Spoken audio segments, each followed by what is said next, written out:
Nat. Good morning to you. What's up, Brenda? She writes, Happy Tuesday. What's up, Sharp? He writes, good morning, Nate and the Choppers. Good morning to you. Welcome to the first day of June. Good morning. Hey, good morning, Kathy. Good morning, good morning, good morning. Listen, I want to jump straight into it. Good morning. Welcome back. Nathan Ivy with you. Welcome back to the Nathan Ivy Show, brought to you by the good folks at Sin Digital Media. Please like and share this stream. It means everything. So let me put the cover art back up again. I want to talk about this for a second, at least for an hour, at least for the first hour. We'll see how it goes. There's a lot of stuff's happening, but I want to talk about this. Bonnets are not the problem. Are you aware of this conversation that people have been having online? I want to step in. I want to weigh into the conversation. Should I put it that way? I want to weigh in on the conversation. I want to get your thoughts about this. Now, Monique is, she's a household name in some circles, in the Black community, in certain circles, in certain cultures. She's very well known. She's a comic, I think she's very, very talented. And she's done daytime television, sitcoms, and the whole 9 yards. And she's been in the news quite a bit. Everybody hear me? Great, great, great. Jocelyn writes, good morning. Super interesting to see what you got to say about this bonnet situation. Now, what is a bonnet? Let's start right there. I got to start with the basics with my fellas out there, because we may not know what all this stuff is. What is a bonnet? A bonnet, as I understand, is like something that a woman will wear over her head. Here's a bonnet. That's a bonnet right there. And I know that you have probably seen people wear this. Ladies, you might wear these to sleep and things like that. I live with a Black woman. She doesn't wear a bonnet. She wears a scarf. Same thing with my daughter. She wears a scarf as well. But I'm aware of this. This is something that women will put on their hair at night, just to preserve their hair and things like that when they're sleeping, as I understand it. I get it. And I want to put it this way. It's just amazing the things that we come up with to divide ourselves. It really is. Like the whole bonnet conversation is like the female version of the sagging your jeans conversation as it relates to men. Okay. And I wonder if this is sort of like a gender thing. And Monique has divided the internet in some respects because of the comments that she made in a video that has now gone viral, in which she was talking about some of the things that bothers her. I'm going to play this video and I'm going to give you some straight talk about this, right? Hold on for 1 second. I want you to check this out, and then we'll get the conversation started. Check this out. It took me a minute to say what I'm getting ready to say, because I want to make sure I'm not saying it in judgment, and I want to make sure I'm saying it from a place of love. Y'all, some of y'all have given me the title of auntie, and I'm honored that y'all do that, right? But there are times where auntie got to talk to her babies and say some real shit.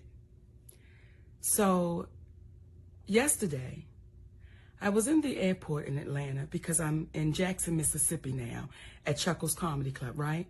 And we got 3 shows tonight. We got a matinee at 5:30, then we got 7, then we got 10, right? And I'm excited. I always love going to the stage. So when we got to the airport yesterday, I was excited, like, all right, baby, let's go get them in Jackson, Mississippi.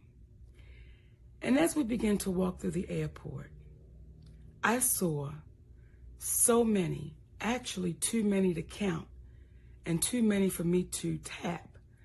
But I saw so many of our young sisters in head bonnets, scarves, slippers, pajamas, blankets wrapped around them. And this is how they're showing up to the airport. Okay, let's stop right there. So I want to talk to the audience. I want to know, have you made these observations? She said some of our young women. So I think she's talking about Black females, right, of a certain age. And she says that she was going to the airport, and then she's in the airport. She sees people dressed like this. She sees young women dressed like this, and it stuck with her. She took an issue with it.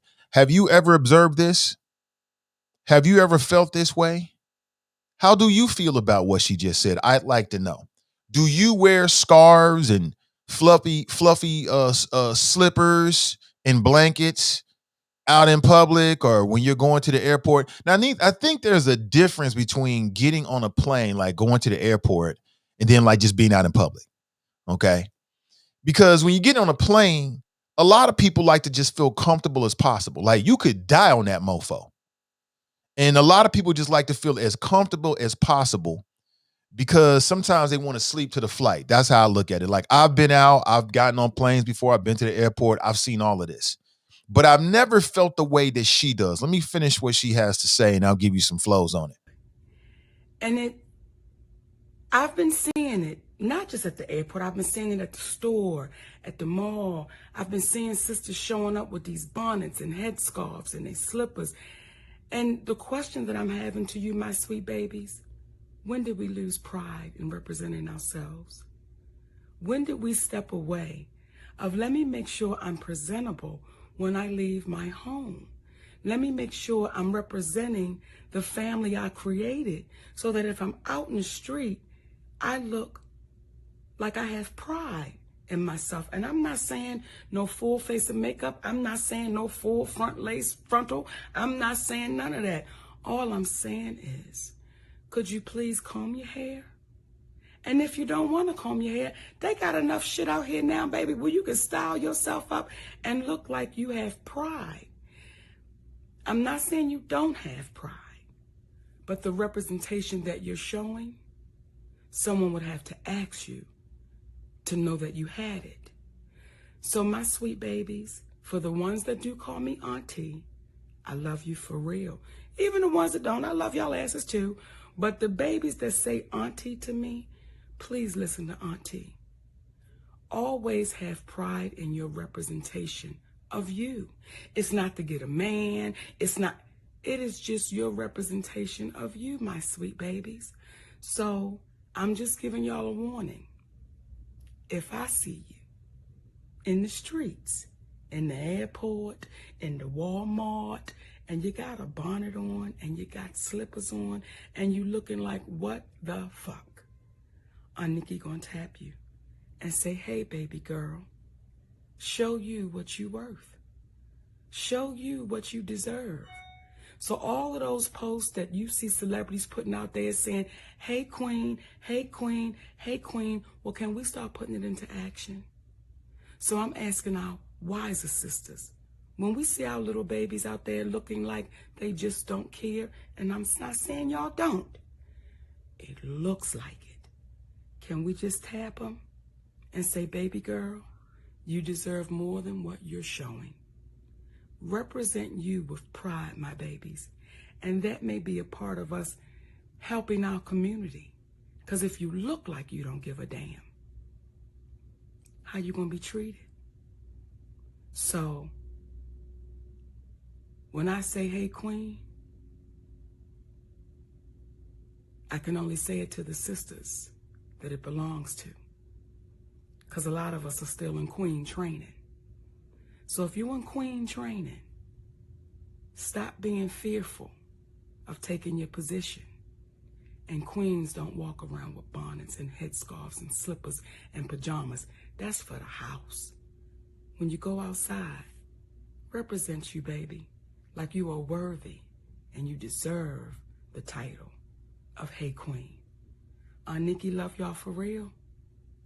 And I ain't never gonna BS you. Stop wearing them damn bonnets and headscarves looking like don't nobody give a damn about you, nor do you give a damn about yourself. Because you beautiful. So represent it. You're beautiful, so represent. Yeah, we need to dig into this today. 513-873-7134 if you'd like to share your thoughts. I want to say it from the top. Bonnets, scarves, fuzzy slippers are not the problem. That's not the problem. I mean, there's a little bit of, there's elements of truth in what she said that we all know as grown individuals. We all know that you want to try to look your best when you step outside the house. Everybody knows that, right? Everybody knows that. But here's a question for me. Can you still be a queen if you wear a bonnet outside the house? I would say yes. I would say yes. Like across the board, the biggest problem with what Monique has to say, and again, I want the ladies to weigh in because I'm a man, I don't wear bonnets, but this is the female version of the conversation that men have had about sagging jeans. And I feel the same damn way about both of them, which is dress any fucking way you want to dress. Excuse my language, I got to stop cursing. Dress any way you want to dress. At the end of the day, I don't really care about how somebody else is dressed. Makes no difference to me. I used to have these conversations for years and years with people about, oh, these young boys sagging their jeans, going to a job interview. Why should I care about somebody sagging their jeans going to a job interview? It's Darwinian. That just means you may not get the job, and then somebody who represents themselves will. Simple as that. I never understood when people got all in their feelings about sagging jeans. You might find some dude out there that's sagging his jeans. He might be a valedictorian. You never know. He might be a multimillionaire. You never know. Judging books by their cover, which is always a mistake. Always a mistake. Same thing with the bonnets. You go to people dress for comfort when they go to the airport. That's it. They're dressing for comfort. They bringing blankets because they want to be comfortable because they might die. They've fallen asleep. They don't want to wear their good clothes or whatever. I've never even thought two things about it. Have I been in a grocery store and seen women with the bonnets on looking like they walk around the house? Sure I have, but that's them. I was having a conversation just yesterday with two intelligent black women. And we were having this conversation about this particular topic. And one of these women was like, well, isn't that a bad representation on the rest of us? No, it's not. How could it be? We got to stop internalizing somebody else's so-called bad behavior or whatever their issues is. I don't do none of that. That's them. Why should I internalize that? You know what I'm saying? Now, the truism in what she said, Monique said, is the fact that she realized is that we all understand that when you're in public, that people will perceive you the way that you dress on some levels, like the way that you dress matters. I'm not here to argue with you and tell you that it doesn't. But that's an individual conversation. That's an individual choice. So if 10 young black dudes walk past you sagging their pants, and then 5 more after that walk past you in suits, are you going to judge the dudes in suits any differently because right before that 10 brothers was sagging their jeans? No, you're not. You're gonna address them and view them based on how they present themselves individually. Same with the sisters. I want to ask this question again. Can you be a queen and you rock a bonnet at the grocery store? I would say yes. Because king, queen is a mentality that exudes from within. You know what I'm saying? So for instance, if you took the crown off a king's head, are they still a king? If you took the crown off of a queen's head, is she still a queen? Yes. It's about what comes internally, not what somebody necessarily thinks about you externally. And I'll be honest with you. She just said something that I disagree with 100%. She said, well, I'm going to tell you, it's all in love, Auntie Monique. But if I see you out, I'm going to tap you on the shoulder and say, sis, love yourself. I don't recommend you do that.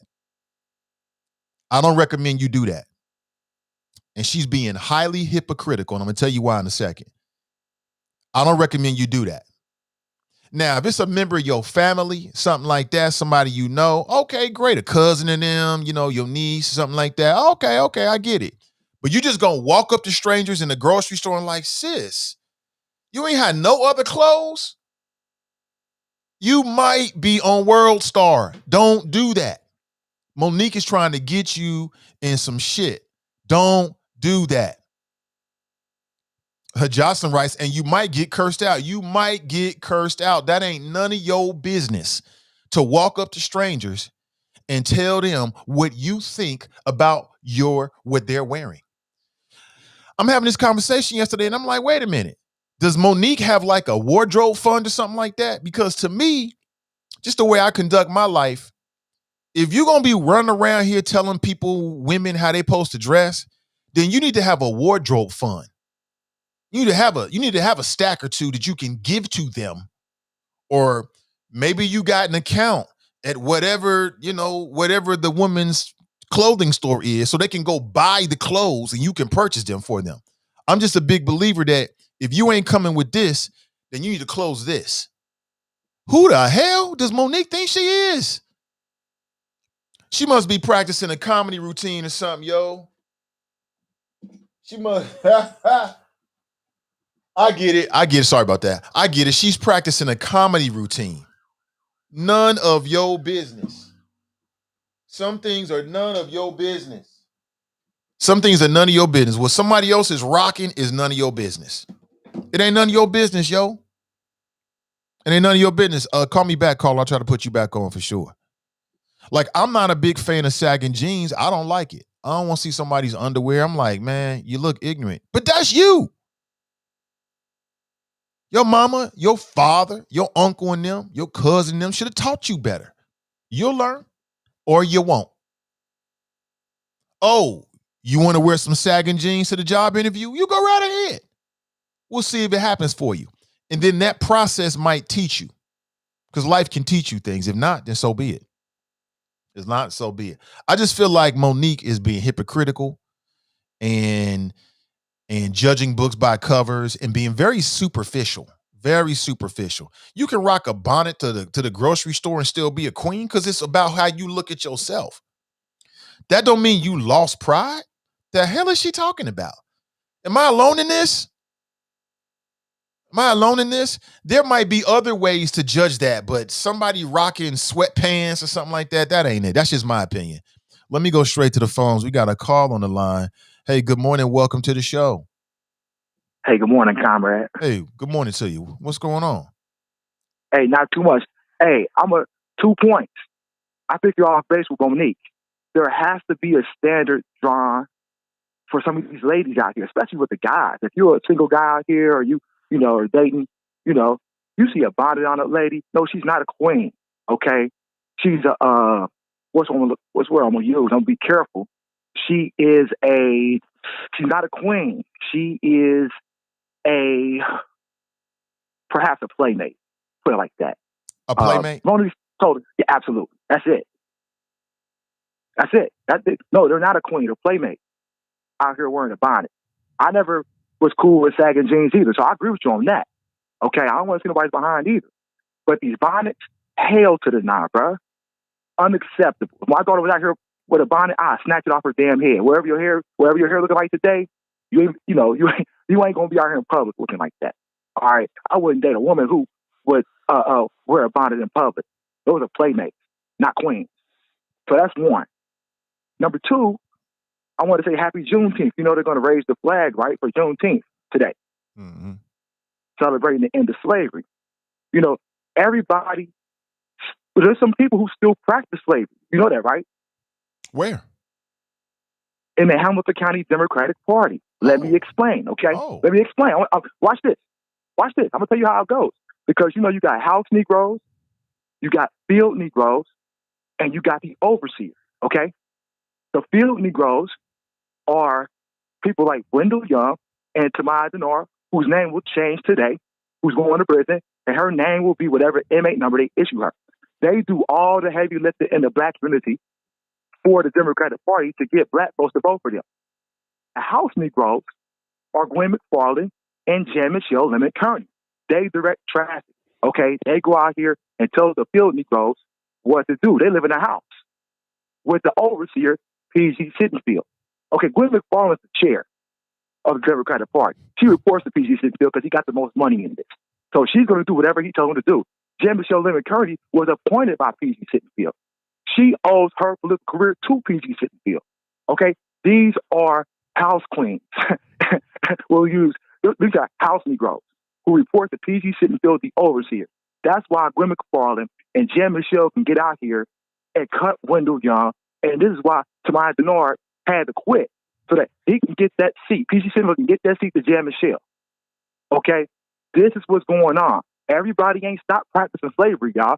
The Hamilton County Democratic Party still practice slavery. With Fiji as the overseer, Jan Michelle Lemon Kearney, I'm going to say her name again, Jan Michelle Lemon Kearney and Gwen McFarland being house Negroes, directing traffic to the field Negroes who are Wendell Young and Tamai Denard. Have a good day, sir. Yeah, I sure will. It sounds like dumb shit, but appreciate the call nonetheless. Sounds like dumb shit. But we'll chuckle about that later.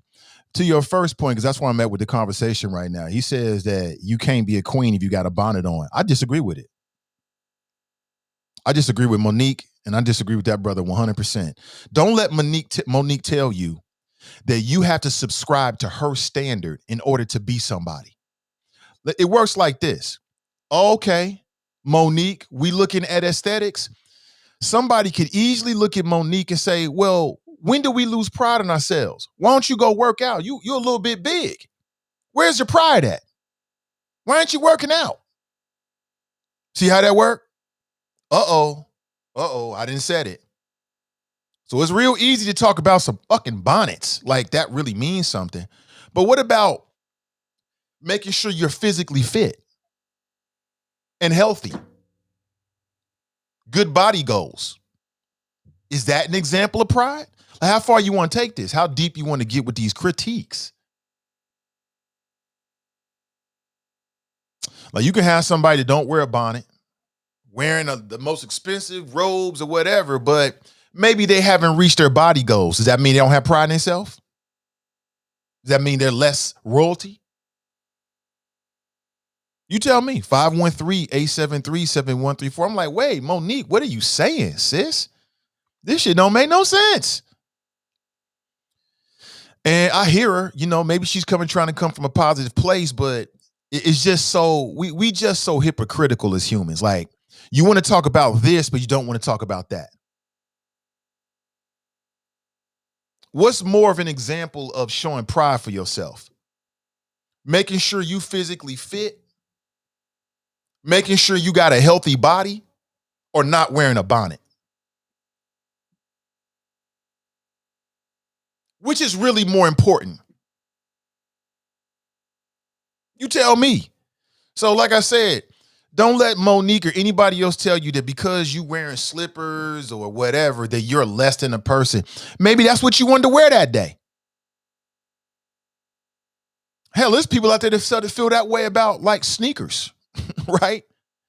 This seems like to be like a generational thing, like a generational conversation in my opinion, but I'm just saying, like I said, how far you really want to take this? How deep you want to take this? Talking about when did we lose pride? I don't know. When did you lose pride? I never lost pride. I love me some me. I don't give a damn. You might see me out with a t-shirt on or a hat on backwards. Does that mean I don't have pride? No. What's a better example of somebody showing pride about themselves? What they wear or their body themselves? I don't know. You tell me. Let's go back to the phones. Good morning. Welcome to the show. Good morning. How you doing this morning? I'm doing great. Brother. Who am I speaking with? Awesome. This is Lou Dobbs. Hey, what's up, Lou? What's going on, brother? Yeah, it's been a minute. My whole thing is it's a relevant critique because image is everything. At the end of the day, I mean, image is everything. And my thing is a lot of our sisters and brothers have gotten so complacent that they would rather be comfortable all the time. And it's like, man, can you take some, at some point you have to take some pride. I can understand you running into the store, but there are multiple people I see all the time. I know women that I've known for 2 or 3 years and I've never seen them without a bonnet. And it's like ridiculous. And so it's not like taking a crap on somebody, but at some point it's like, hey, wait a minute. Like, do you even have like any pride? Like, we're adults. Can we look like adults at some point? Because I understand what you're saying, but at the same time, we also have to look at how media plays us. Media puts this image of us up there all the time. you watch Tyler Perry, you watch all of these different shows. They always show our sisters in some bonnets and some yoga pants. 90% of our sisters ain't doing yoga. And they still got the bonnets on. It's like, come on, like, you know, at some point, like, image is important, and you can't keep complaining about how people play you in public when you walk out in public looking like that. It's not a stereotype. It is what it is. Like, at the end of the day, it is what it is. And my thing is that I'm not saying that it should never be done, but there should be a time and place. There has to be a standard somewhere where we take pride in our appearance at some point. That's pretty much all I have to say, you know, for that point. I didn't hear what Monique had to say about it, but this has been a critique.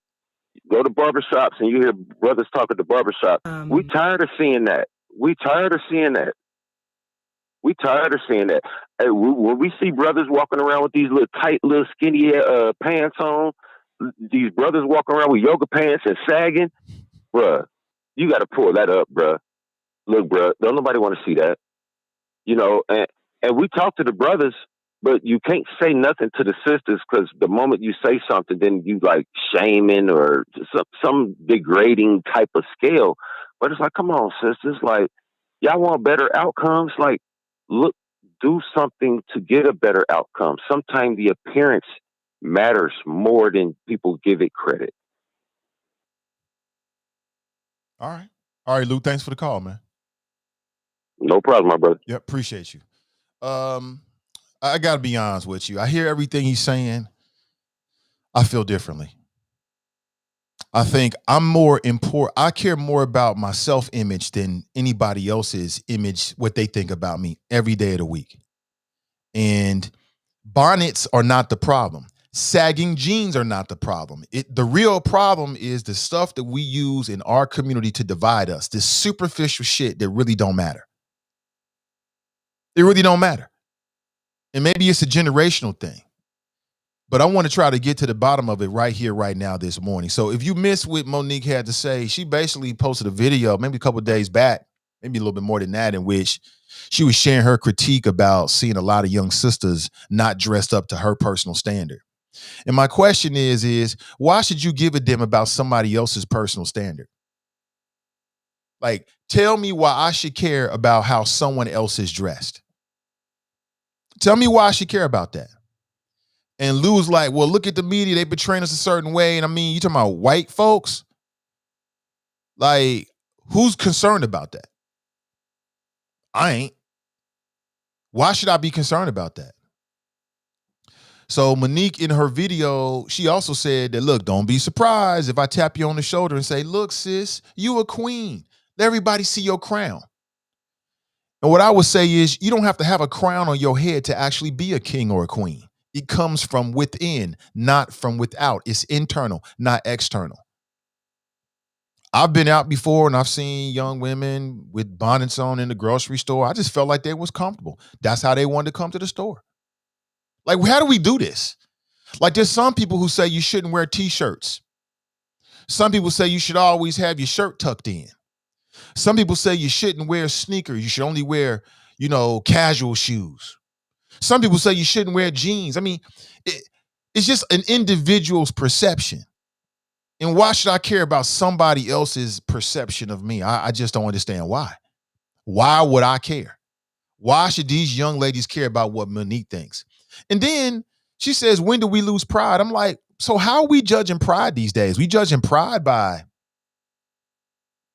what somebody has on? You know what I'm saying? What if you got somebody out there who is physically fit? They take a lot of pride in their body. They're working out every day. They eating the right things. They like the 300 under their clothes. But sis got a bonnet on and some slippers. You gonna tell me she don't have pride in herself? And then you show me somebody that never wears a bonnet. Hair always laid, always matching to whatever somebody else's standard might be, but the body goals ain't really there. Who has more pride in themselves? Really? I'm just saying. Who's got more pride in themselves, really? Let's go back to the phones. Good morning. Welcome to the show. Good morning, Mr. Ivy. This is your West Side Connection, Drop Squad 52, also known as the Black Knot Democrat. How you doing, sir? I'm excellent. How you doing, sir? I'm doing good. Thank you for having me. I see you survived the Memorial Day weekend cookout where you brought your own. You brought your own food. How many funny looks did you get, or does your family already know how you roll? Yeah, the people close to me already know. I'm on a whole new thing. So no, I was good. All right, Mr. Ivy. Great topic. And Monique, when I turned you on and I saw the title, because I went to Twitter first, I had to drop you a little meme on your Twitter feed. You need to check it out because I think you might like it. All right. But when I heard the topic, or I saw the topic on the Twitter feed, and then I went to YouTube, the first thing I thought, Mr. Ivy, when you played her was the infamous pound cake speech that was given by Bill Cosby on May 17th, 2004, during an NAACP Legal Defense Fund award ceremony in Washington, D.C. Now, Mr. Ivy, you know she gonna get dragged by this. You already know it. So maybe Monique did this to get some more views, to get some more plays on her podcast because she ain't popping no more. I don't know, because she's too smart for this, Mr. Ivy. She is way too smart to put something out like this and not know what kind of reaction she gonna get from the community. Am I right, sir? I think so. I mean, Mr. Ivy, longevity has its benefits. And I've seen this over and over. And it's almost like how I can read the Democrat Party. I'm starting to be able to read social media too, Mr. Ivy. And I guarantee you, because of Kwame Brown and his mama's cooking being the talk of the town on social media, I got a feeling that Monique said, I got to get in where I can fit in right here. And this is perfect because it goes right along with the same thing that Kwame Brown is talking about when he says, listen to your mama's cooking. When your mama tells you to do this, to do that, the do's and don'ts, you better listen to your mama, because when you don't, that's when you get in trouble. So that's my take on the whole thing, because this is nothing more than a pound cake speech. Like you said, Mr. Ivy, it has nothing to do with your appearance as how you feel internally. Now, you're going to be judged whether you have a bonnet, a crown, a weave, or a bald head. Like Ayanna Pressley, the Democrat congresswoman from Massachusetts, also a member of the squad, when she took off all her fakeness, people still saw her as a queen. She ain't got no hair. So again, Mr. Ivy, I think Monique trying to get her numbers up on her podcast. I mean, I don't know exactly, but I'm pretty sure her numbers are way down now. And she needed something to spark. I don't know who she works for or what platform her podcast is on, but maybe they told her, you need to do something to get this thing, to get your numbers up. So that's my take, Mr. Ivy. I ain't gonna throw no politics at you today, but that's my take. This is Monique's version, female version of Bill Cosby pound cake speech. And that's all I got, sir. You have a nice day. You too. That's all I need. It's Drop Squad 52. You see, no politics, huh? I'll take it. So let me play this for you again. You might have missed this. I want to get your thoughts about it. I'm giving strong opinions about this morning, and I want to hear your opinion. To me, I think that Monique, maybe she's well-intentioned, but I think she's missing the boat on this. Oh, actually, we got a call coming in, so let's take the call first. Good morning. Welcome to the show. What's up, Nathan? It's Tracy. How are you? Hey, Tracy. Good morning. If I would have known you were talking about Kevin Samuels yesterday, you know I wouldn't have slept in. I had no idea you was going to talk about that clown, but that's another story. Listen, I want to respond to what I think Brother Lucian, is that his name or Lou, just called, talking about image. And Mr. Lou, I'm coming from a place of love. I hate when people say that because I know when people say that your ass is getting ready to get dragged, for real. Right. But I'm not going to drag you, Lou. I'm not going to drag you. But listen, here's the thing. So I don't think that we as Black people need to keep focusing on image. And I'll tell you why.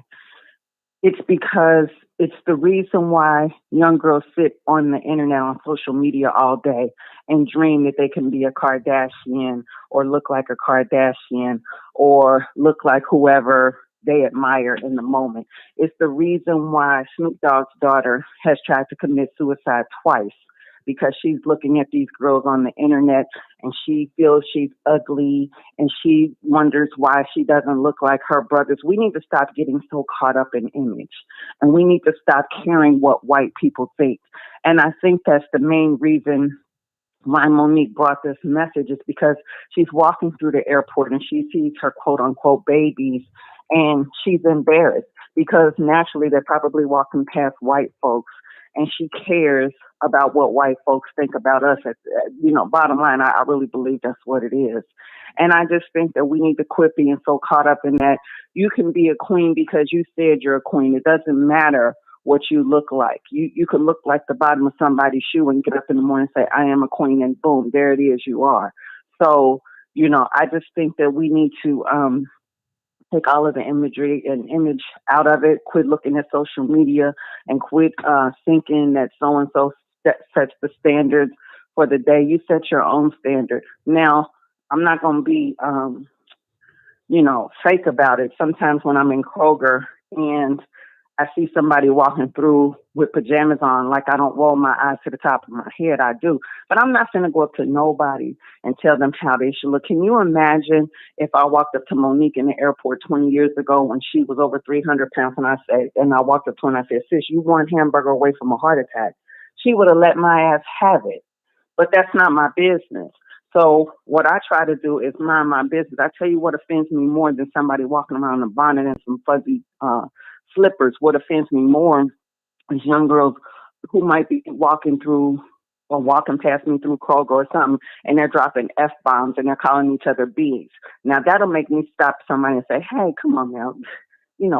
Let's choose our words better or something like that. And even still, I could be setting myself up to, for those girls to say anything to me. But I think there's more pressing issues than image. And I think we just need to be careful rolling up on people because somebody titled you auntie and, you thinking you have the right to say something to them because you don't.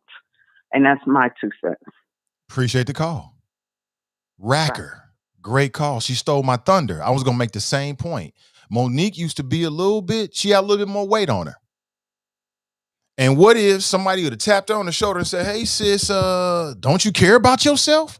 I'm going to need for you to slim down. She would have formed Voltron on their ass. Don't, in my business.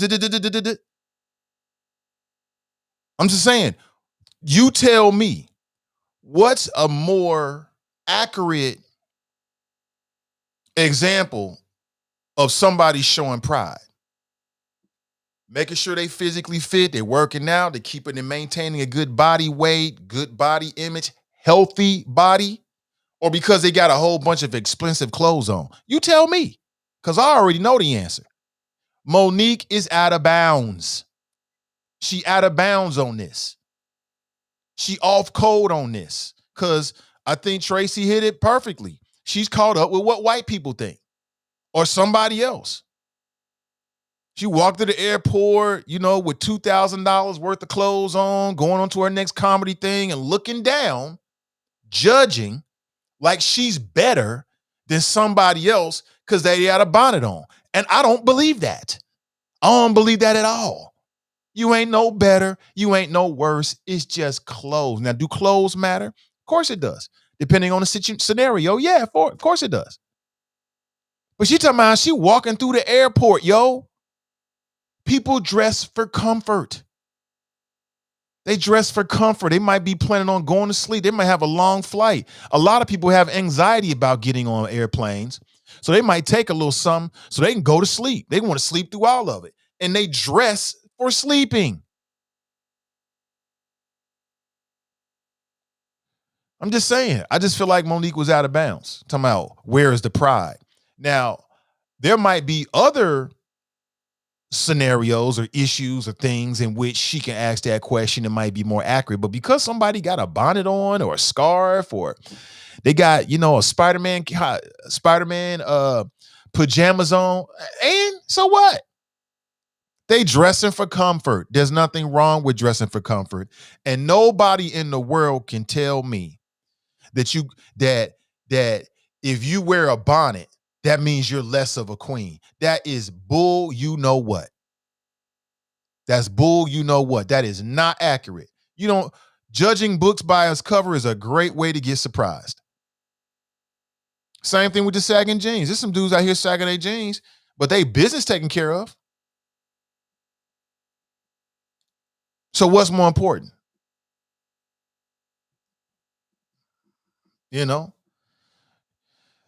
So she got a bonnet on, but she working out every day. She eating right. She moderating her sugar.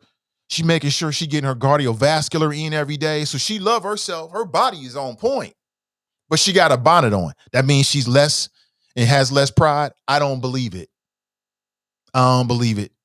You can't convince me of that. But what do you think? 513-873-7134. Go ahead and rack her. I thought she was on point. Tiff writes, ban the bonnet. I hate saying women just casually out with these things on. If you're running to the store, sure, go ahead. But to what in all day, every day, no. Tiff, what I would say respectfully is that then you shouldn't wear a bonnet every day. I feel the same way about sagging jeans and bonnets as I do abortions. If you don't like them, then don't do it. But don't tell somebody else what to do. You don't like wearing bonnets everywhere you go? Then don't wear bonnets everywhere you go. But who are you to tell somebody else and to judge somebody else? I just felt like Monique was straight judging. I feel like she was straight judging. Check this out. It took me a minute to say check this out. Say because I want to make sure I'm not saying it in judgment, and I want to make sure I'm saying it from a place of love. Y'all, some of y'all have given me the title of auntie, and I'm honored that y'all do that, right? But there are times where auntie got to talk to her babies and say some real shit. So yesterday, I was in the airport in Atlanta because I'm in Jackson, Mississippi now at Chuckles Comedy Club, right? And we got 3 shows tonight. We got a matinee at 5:30, then we got 7, then we got 10, right? And I'm excited. I always love going to the stage. So when we got to the airport yesterday, I was excited, like, all right, baby, let's go get him in Jackson, Mississippi. And as we began to walk through the airport, I saw so many, actually too many to count and too many for me to tap. But I saw so many of our young sisters in head bonnets, scarves, slippers, pajamas, blankets wrapped around them, and this is how they're showing up to the airport. And I've been seeing it, not just at the airport, I've been seeing it at the store, at the mall. I've been seeing sisters showing up with these bonnets and headscarves and their slippers. And the question that I'm having to you, my sweet babies, when did we lose pride in representing ourselves? When did we step away of let me make sure Now, Monique is so hypocritical. Tracy made a great point. There was a time when Monique was a little bit bigger, a lot bit bigger. And you and I know damn well if during that time somebody would have walked up to her and said, hey, sis, when did we lose pride in ourselves? She would have formed Voltron and the Thundercats and G.I. Joe and Goku all in one point. It would have been a rap for whoever did that to her. And she would have ran them down. Don't judge a book by its cover. You ain't better than me. What's the difference? These petty, small, arbitrary things that we use to divide ourselves, to make us feel like we better than other people, that's the problem, not the bonnet, not the scarf. Somewhere bonnets are like, how we get dragged into this, right? It ain't the scarf. It's not the attire. It's the mentality. It's the way that we view each other. I don't give a damn about no bonnets. There's a time for everything. There's a time for everything. There's a time and place for everything, but that's just me. Lynn writes, you have to witness the scene at the airport like she did. It makes an impression. I've seen it before, Lynn. I've been to the airport. I've been in the grocery store. It don't leave an impression with me. It don't. And again, this is the female version of the conversation that we had with young black men about sagging jeans. I feel the same way. So what? I don't want to sag. Not my thing. I'm not going to teach my son to sag. But does that mean he's not a good student? Does that mean you're not a good person? Does that mean that you don't love yourself? Does that mean you can't be successful? No, it don't. Again, when it comes to black folks, any old thing, it don't matter. It don't matter. Oh, you got an earring. You got a nose ring.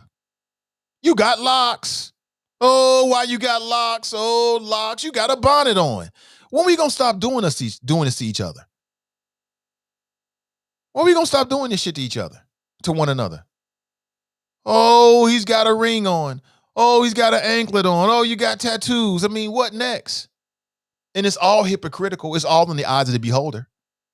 I thought Tracy made an excellent point. V. Lynn writes, I wear my bonnet when I'm making a quick run because a hat can't fit on my big ass afro, and you got every right to do that. Maurice writes, Monique has a different position than other people. She's got a hypocritical, judgmental position. That's what she has. Here's what Monique should have been worrying about. Get them damn jokes together so you can get that Netflix comedy special. That's what you should be worried about. Not getting caught up with somebody else and what they wearing. Like, oh, child, look at them. For all you know, they healthier than you are. And health is wealth. I'll ask again. I'm going to ask this again. What is a better example of somebody showing pride in themselves? Working out, maintaining a healthy body, maintaining a healthy weight, maintaining a healthy cardiovascular system, moderating what they eat, making sure they drinking water, or what clothes they got on. You tell me. 513-873-7134. I like to know. Because I already know what the answer is, but I want to know what you think.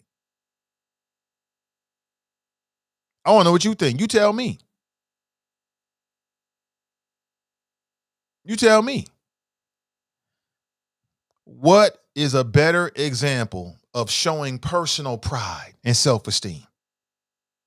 Maintaining a healthy body or maintaining a healthy wardrobe? You tell me. 513-873-7134. I already know what the answer is. I'll wait. You tell me. She caught up with the wrong things. Tracy writes, it doesn't cost money to present yourself in a presentable way. Yes and no, it does, actually.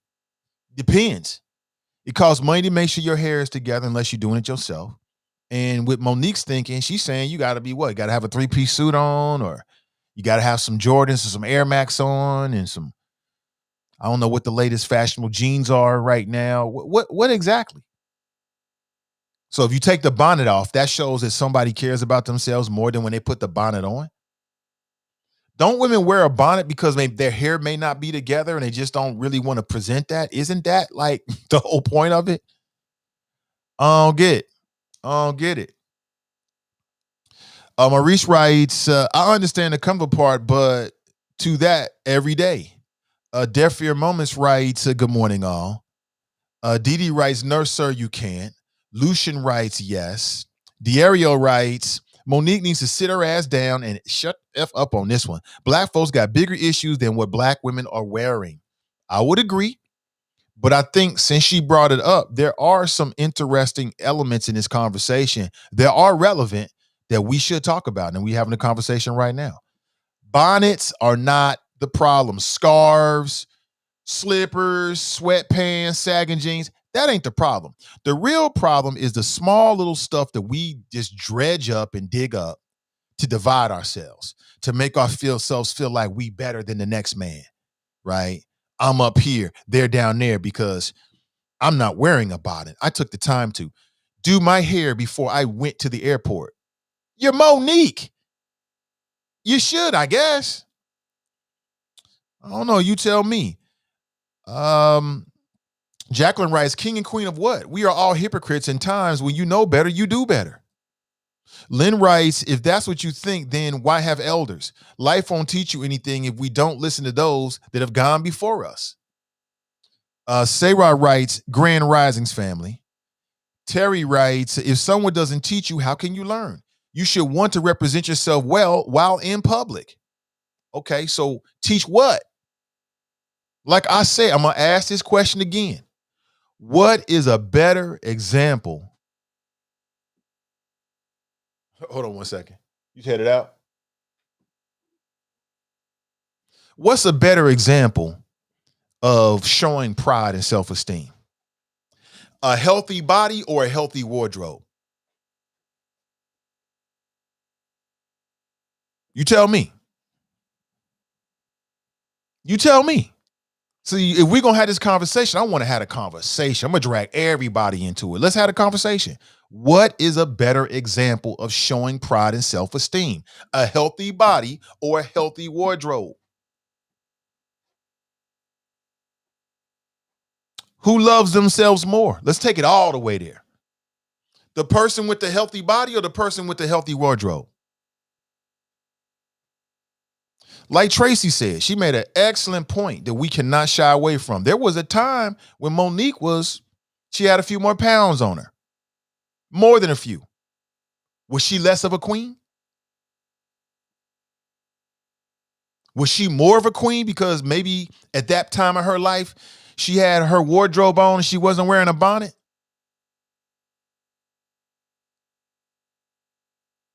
Health is wealth, not a healthy and robust wardrobe. I just feel like she focuses on the wrong things. Here Monique is going to the airport, criticizing these young sisters. They might be working out every day. They might be in tip-top shape as a way to show self-love and pride. The body's a temple, isn't it?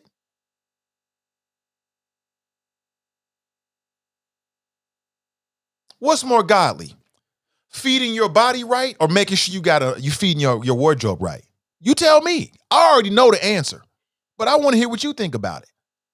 Monique is way off base here. It's one of those things that sounds kind of right, but when you really look at it, it's dumb-ish. She way off base. What? A bonnet? This sister might run a 3-minute mile, but she got a bonnet on. So what? Meanwhile, you breathing heavy, walking up the steps, one flight of steps, but you got a $1,000 outfit on. That makes you better than them? Nope, it don't. She is wrong. She's wrong. She out of bounds. I appreciate the attempt, sis, because maybe her motivation was right, but the delivery all wrong. All wrong. I'm glad she put it out there because it gives us something to talk about and I can make these points, but I'm just saying, let's look at things the way they really supposed to be looked at. You know what I'm saying? Let's look at the real. You tell me. Let me see. Nicole writes, a queen is a member of the royal family. When we take a look at the royal family, anywhere they are very careful about how they carry themselves in public, both in appearance and in conversation. Sarah writes, now you fat shaming Nate? No, I'm just merely picking up on something Tracy said. I think she made an excellent point. We need to talk about this. Nakia writes, I disagree with Monique, but that is messy to wear a hair scarf. Okay. I think that's fair. Ronald writes, replying to Tracy, I wouldn't have a problem with telling her she needs to eat better. Bad health can cause heart attacks and diabetes. Bonnets don't cause health issues. Exactly. Maurice writes, Monique is saying we as people have been through enough. She's saying these white folks have looked at us as less than human. So present yourself in a way you won't be looked at. Monique does not work out and has lost does work out and has lost mass weight. Why should I care about what white folks think about me? See, that's part of some black people's problems. And I'm here to tell you, any white person that's going to look down on you because you got a bonnet on is going to look down on you no matter what. They're going to look down on you no matter what. I was just having a conversation yesterday with two intelligent black women. And one of them brought up the situation that happened in Kings Island.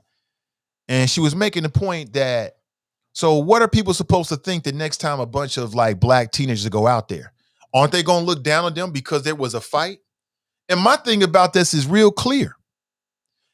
They're going to look at you that way no matter what happened.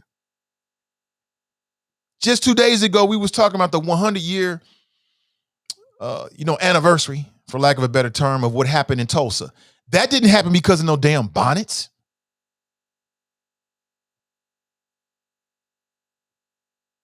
That didn't happen because somebody was wearing scarves. So I just resist this whole idea that I should give a damn about what white folks think about me, number one, off the top.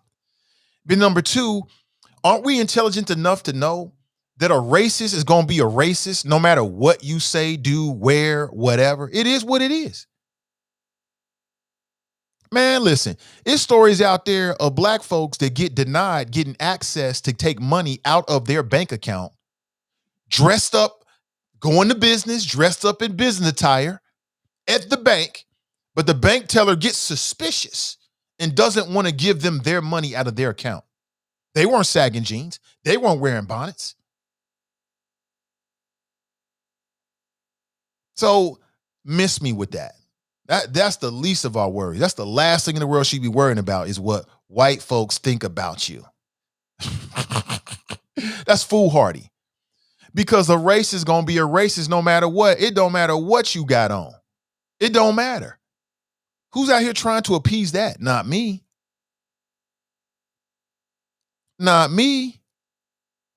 What do you think? 513-873-7134. I want to get your thoughts this morning. What do you think about this? I think Monique, well-intentioned, missed the mark by 1,000 miles. What do you think? Good morning. Welcome to the show. Hey, good morning, Nate. How you doing today? I'm doing great. Is this Terrence?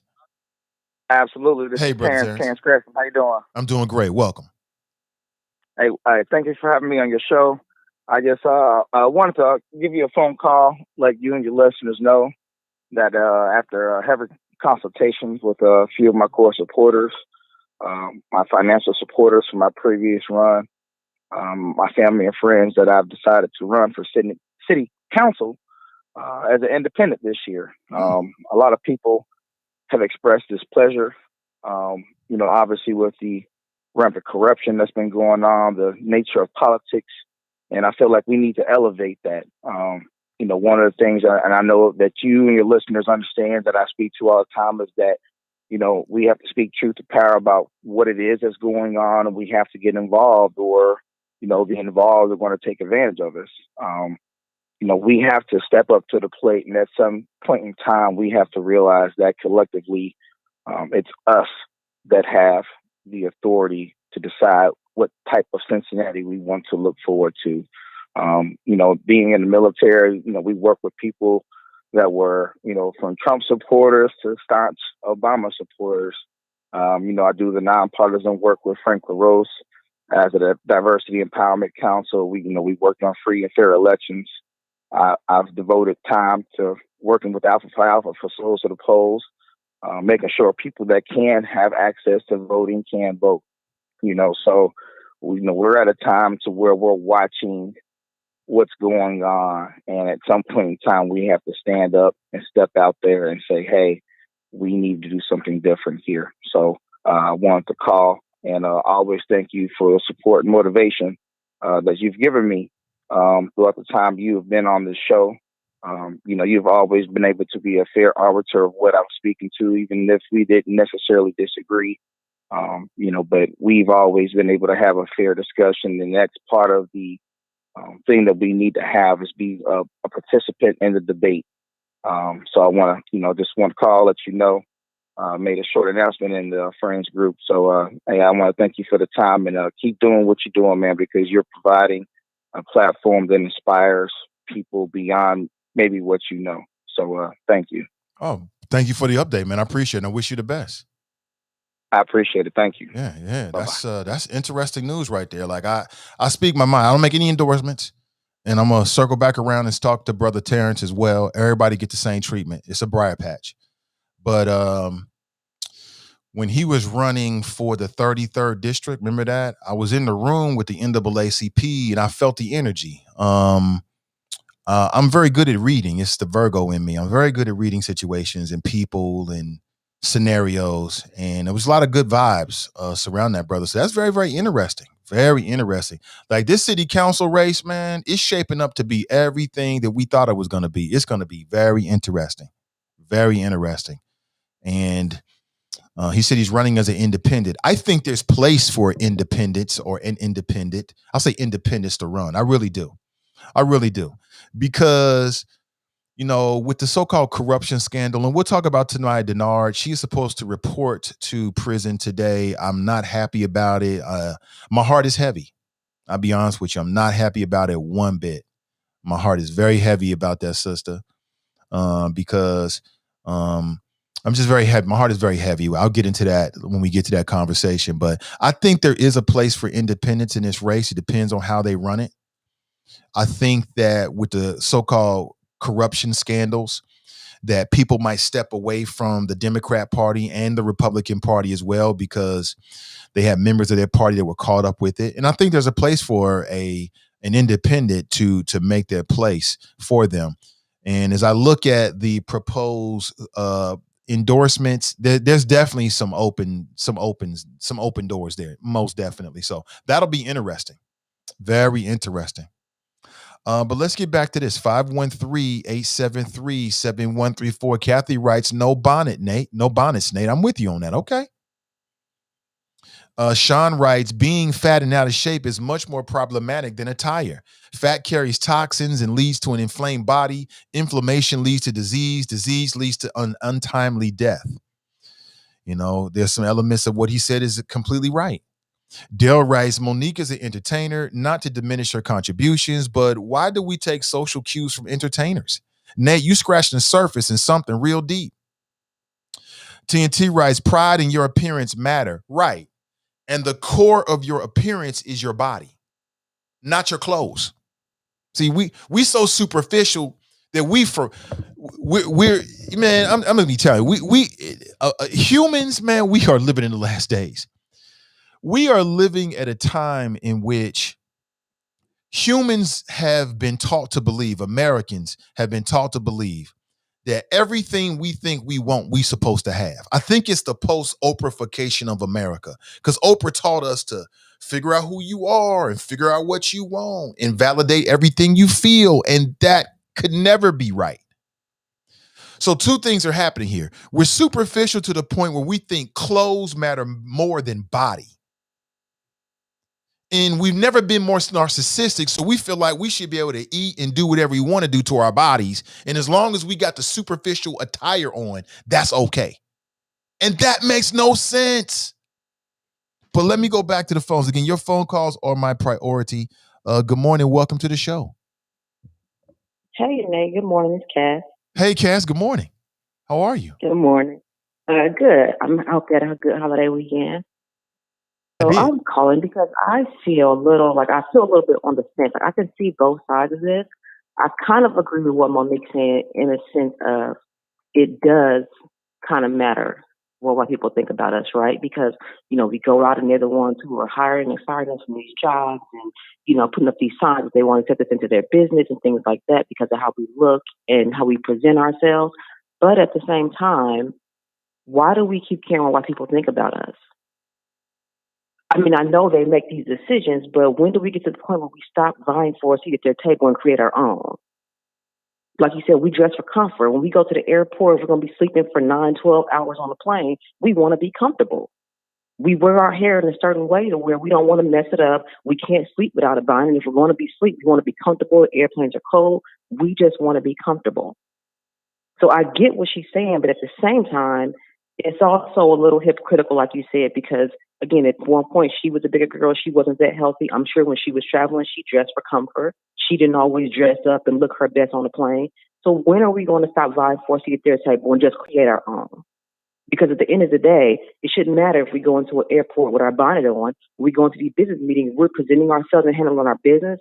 That's what should matter the most. I just feel like me as a woman, I'm not trying to sit on a plane to be face full of makeup, my hair all out, and then have to go somewhere and restyle it. White people are doing the same thing. They're not wearing bonnets, but they're wearing yoga pants everywhere. But then the same people that we're asking to make these decisions for us and we're worried about what they think tell us that our natural hair, the way it goes over our head, still isn't good enough when we wear it out and we're proud of our pride. So where do we draw the line? And that's all I got. Cass, thanks for the call. I appreciate it. She is one of the hosts of the Melanin Insights podcast, Sundays at 5:30 p.m. right here on CDM. I get it. I mean, I'm not on the fence about it. I understand that maybe she was coming from a good place, speaking to Monique. And I understand the whole idea that in certain scenarios, of course, the way that you portray yourself really matters. We ain't talking about people in business meetings or job interviews with bonnets on. We talking about people out here just doing casual stuff, running errands. You're running errands. So, and I just feel like it's so hypocritical. It's all in the eyes of the beholder. Personally, I don't really think too much of it, quite honestly. I've seen it before. It don't even really penetrate, to be honest with you. I've seen it. I'm like, okay, keep on going. I typically have something else in mind or a goal or some other thing I'm dealing with. So what somebody is wearing doesn't even really matter that much to me. But I'm here for the conversation, though. Again, my question to you is, what is a better example of pride in yourself? A healthy body or a healthy wardrobe? 513-873-7134. I'm making points on points on points on points this morning. I ain't trying to offend nobody. I'm making points on points on points on points this morning. Okay, that's it. I want to get your thoughts on it. Good morning. Welcome to the show. Good morning, Nate. Good morning. This is Deborah Nesbitt, the voice of reason. Good morning, Deborah. How you doing? I'm doing great. Man, this is the same old argument we've been having forever about what women should wear, what women should do, how women should look. She had it on, she had it coming. It's really about respect. And what I stand is respecting women no matter what they have on. We can't, you can't disrespect women because they have on a bonnet. You can't disrespect a woman because she has on a mini skirt or a bikini or whatever. Keep your eyes, keep your hands, keep your thoughts, whatever, to yourself. Mind your business. It's really that simple. I stand women being able to wear what they want. Also, this whole thing about, about bodies and shape. I'm going to tell you a story. This story does not make me look good. First of all, I'm fat. I'm happy. I'm a chunky woman. I love all my curves and shapes and softness. I am happy with me. My man is happy with me. So I'm good. But this whole thing about fat shaming people, we need to cut it out. Like, let people be people. If people want to be healthier, they'll do that. And we equate fat with unhealthy, first of all, which is a misnomer, or it's a misidentification of a problem. Bigger people are not necessarily healthier. Smaller people are not necessarily healthier. What you're doing with your body is your business between you and your doctor, your family, whoever you're with. So let's stop the whole fat shaming thing. But I'm going to tell you this story, Nate. And it starts, first of all, I know I've told you I'm in the process of adopting 2 children. And I adopted the first of my 2 littles this week. So I'm really, really happy about that.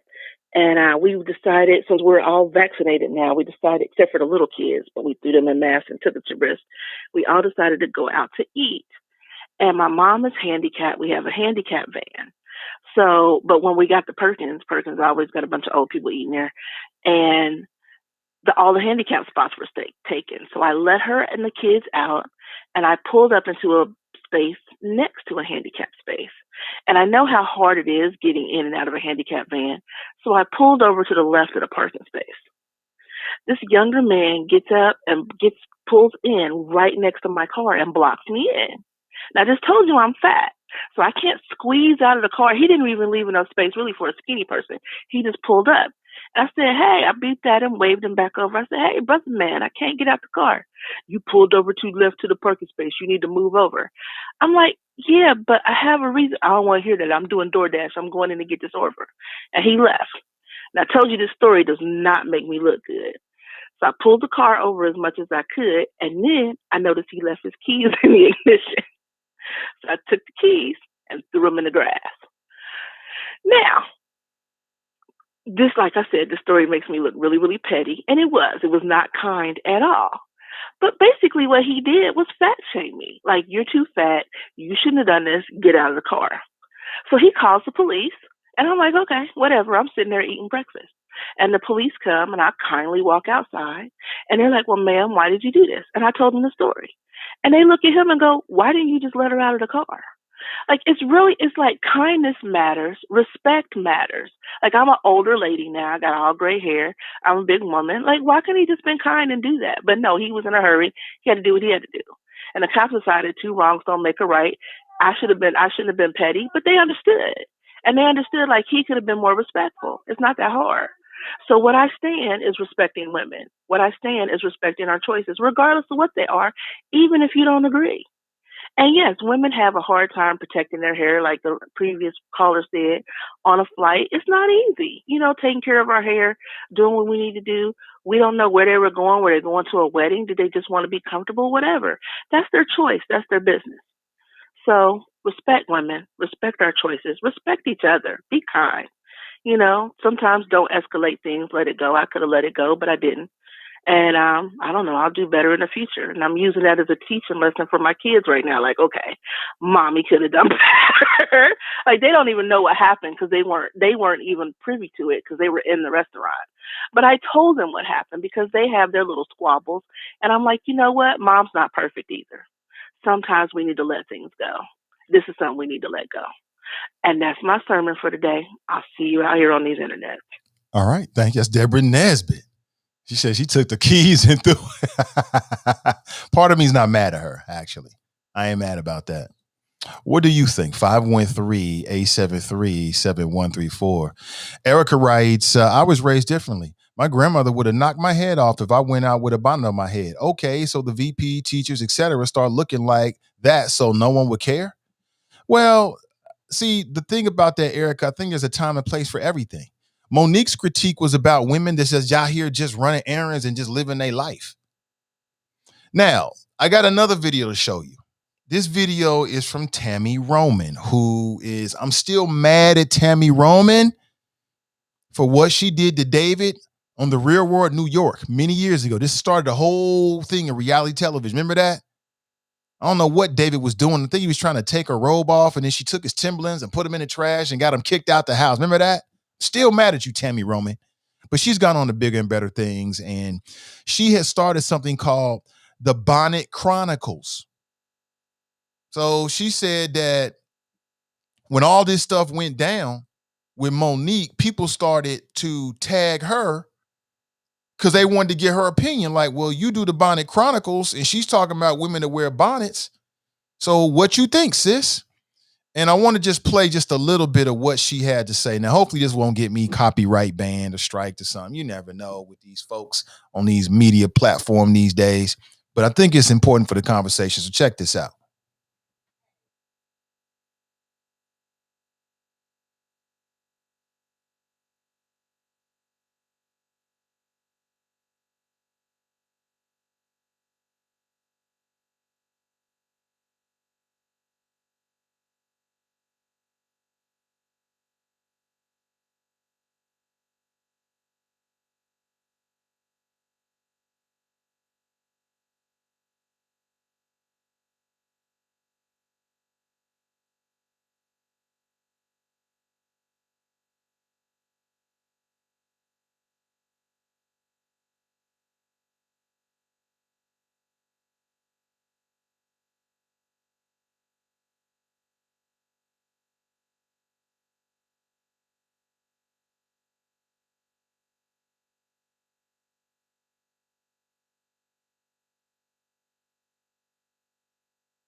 Hold on 1 second here. Hold on. Oh, hold on. Somebody said they can't hear the video. All right, making sure everybody can hear this video because somebody just posted they can't hear the video. And I don't want to play the video if you can't hear the video. That would defeat the purpose, right? So I want to make sure that you can hear everything that she's saying because she's going to break down her opinion of it. Letty writes, Nathan Ivy pajamas, the bonnet, the house shoes is a key. Bottom line is representation. Ask your wife, would she wear it out in public? Well, I mean, what my wife thinks about it is irrelevant. I mean, because everybody has their own personal opinion. You know what I'm saying? It's bigger than just what my wife thinks or one person thinks. It's really about what we think in general. And what I mean by that is, you know, what Monique described was going, she said, listen, I've been out before the grocery store. I see people dressed like they all casual, like they at home. And I'm like, well, maybe that just shows that they're comfortable with who they are. And they don't have to worry about what other people think. Isn't that a virtue in and of itself? She talked about going to the airport and people dressed a certain way, not up to her standards. I'm like, wait a minute, sis. Isn't it important? Isn't it a virtue when people say, look, I'm comfortable with me no matter what you think? What if somebody said, hey, why you got them locks in your hair? What if somebody said, well, wait a minute, why you got that hat on backwards? What if somebody said, why are you wearing sneakers? You should be wearing casual shoes, brother. Come on out here with sneakers, man. My grandfather told me never to wear sneakers, right? Like my grandfather never wore sneakers. I never saw my grandfather wear sneakers, and no matter what he did, he would be working in the garden, working in his house. He'd be literally, we're up on a ladder, painting the side of a house in dress shoes. That was his generation. He didn't believe in wearing sneakers. That was before the sneaker explosion. That was after his generation, way after his generation. Anybody out there back me up on this? Your grandfather's probably the same way. It was just certain things he didn't do. I never saw my grandfather wear a pair of jeans in his life. He wore dress slacks. It was dress slacks at all times, no matter what he was doing every day. I can remember, and he was retired. He'd be working in the garden in dress slacks, literally. So he didn't believe in wearing sneakers. So he would look at today and be like, whoa, why are these young cats dressing down? Where's the pride? I mean, it's all in the eyes of the beholder. Danita writes, Nate, I hate to tell you, but you are making assumptions that being overweight equates to eating well and not exercising. You are doing just what you were saying Monique is doing. I think that's a safe assumption on some levels. I mean, I'm speaking generally, and there's always exceptions to the rule, but I don't think I'm off point on that. And I'm just using that to make an example. I ain't trying to pull nobody into the conversation or call anybody out. My point is, what is a better example? This is my question again. I put it out there. What is a better example? I'm just asking. You might say, okay, it's a healthy wardrobe, a healthy body, or a healthy wardrobe. You tell me. Because I think we getting caught up in superficial things, but we live in a superficial time. You know, we've never been more superficial as a people than we are right now. And as a people, I'm talking about the human race. Humans have never been so more caught up with themselves than they are right now.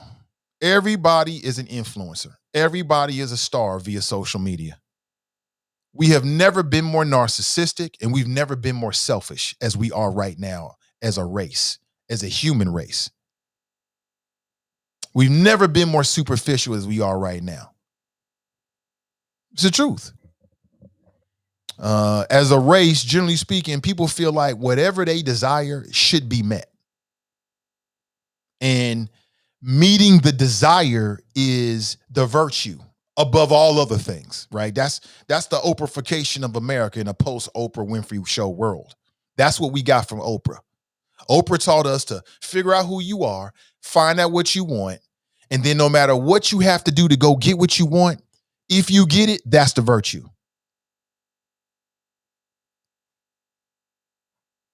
We've never been more superficial as a human race than we are at this time right now. And I'm just saying that we should look past all of that. That's why I don't really care about people that sag their jeans. I never really cared about it. It's not for me. But if you sagging your jeans, does that mean that you're not intelligent? If you wear a bonnet to the grocery store, does that mean you're not intelligent? Does that mean that your money ain't right? You might have somebody out there and their personal finances are in shambles, but they never wear a bonnet. They always make sure the hair is laid and the clothes is matching, but their personal finances, their business is in shambles. And then you might have somebody that rocks a bonnet to Kroger every single day, but they credit on point, they own property, their personal finances is A1. Who's healthier? I know what I think. I know my answer. But what's your answer? 513-873-7134. Caller writes, both. You are comparing apples to oranges. Good morning, Carla. I am not comparing apples to oranges. I'm making a fair comparison based upon the context of our conversation. Monique is telling people that you should be caught up with the superficial. And I'm telling people you should be caught up in the substantial, what really matters. There's a time and place for everything. There might be a time and place for sweatpants, flip-flops, and a bonnet. Who's to say? Monique said that you're not a queen if you wear a bonnet. And I don't believe that at all. I don't believe it one bit. You can be a king, you can be a king, you can be a queen. You can be a king if you sagging your jeans, and you can be a queen if you got a bonnet on. It's all about how you conducting your personal affairs and how you view yourself. That's what really matters, not what other people say about you. Who cares? Tell me I'm wrong. Tracy called in and made an excellent point. I have to keep bringing this up. I thought she was on point with this. She's like, wait a minute. There was a time when Monique was a little heavier. That means she was less of a queen? Does that mean that she didn't care about herself? Again, you tell me. Erica writes, he doesn't get it. No, you're right. I don't get it. I don't get how just because a woman has a bonnet on that I'm supposed to judge her. I don't get that. I don't get what Monique is saying, that because you wear a bonnet, or maybe you got some slippers on, or maybe you got some sweatpants on, that means you're less than her. I'll never get that. Can't nobody tell me I'm less than any man in this world based upon what I got on. I'm just saying, because you can change that any day. What I'm saying to you is there might be some women out there that never wear bonnets, that never wear slippers, clothes is always matching, and they're not a queen. That's not the proper standard to judge a royal mentality. That's all I'm saying. I just don't believe in judging books by their cover. It depends on the scenario. It depends on the context. So yeah, you're right. I don't get it. Somebody wants to know what's the phone number. Let me throw it up there for you, because I definitely want to hear your thoughts on this topic. You know, this is your morning destination for interesting conversation. And you can hit me up at 513-873-7134. I want to hear your thoughts. Tell me I'm wrong, or at least give me your opinion. And again, on this show, we can always agree to disagree. Carla writes, you can't get a presentable wardrobe without spending tons of money. Nothing to do with money. Everything is with another stereotype we don't need. Let me see. Sean writes, that's right, Nate. Shauna writes, I have worn a headscarf to the airport, but that's because I was getting on the plane to go to sleep. As a parent and a wife, when out in public, I am a representation of them. This isn't about her weight. It's about looking presentable. It doesn't matter. Okay. To the phones we go. Good morning and welcome to the show. Hi, this is Miss Love Being Black. How are you? Hey, Miss Love Being Black. Welcome. I'm doing great. That's good. I'm listening to the topic, and my opinion on flip-flop back and forth, because it is something that is, in my opinion, that needs to be talked about within the community on both, working out, being healthy. I won't say weight, because I work out every day. I think I do a lot of things that's healthy, but I'm still overweight. So it's, to me, in my opinion, it's not about that, but working out, being healthy, being your better you. And part of being your better you is how you present yourself. it goes together. Like when you feeling good about yourself, you present yourself in a way to feel good. So wearing the bonnets and all those things. Now, the example of the women going through the airport, I don't think that's a good example of talking about people not wearing bonnets and being comfortable because you're at the airport. First of all, I cover up my hair going through the airport just because I don't want to lay my head directly on the seat where somebody else don't lay their head directly on. So I like to have that barrier to make sure that whatever you got going on in your head don't get in my head because your hair is your glory. I don't even like a lot of people touching my hair. Don't touch my hair, none of that, because that is my glory. That is, connection to your spiritual being and everything. So I understand that. And that's why I say it's kind of like not a direct this and that, but all in the same breath, if you always wearing a bonnet, what are you getting your hair to look nice for? But at some point you have to look at how far are you taking this? If you constantly got the bonnet on, then what are you keeping your hair nice for?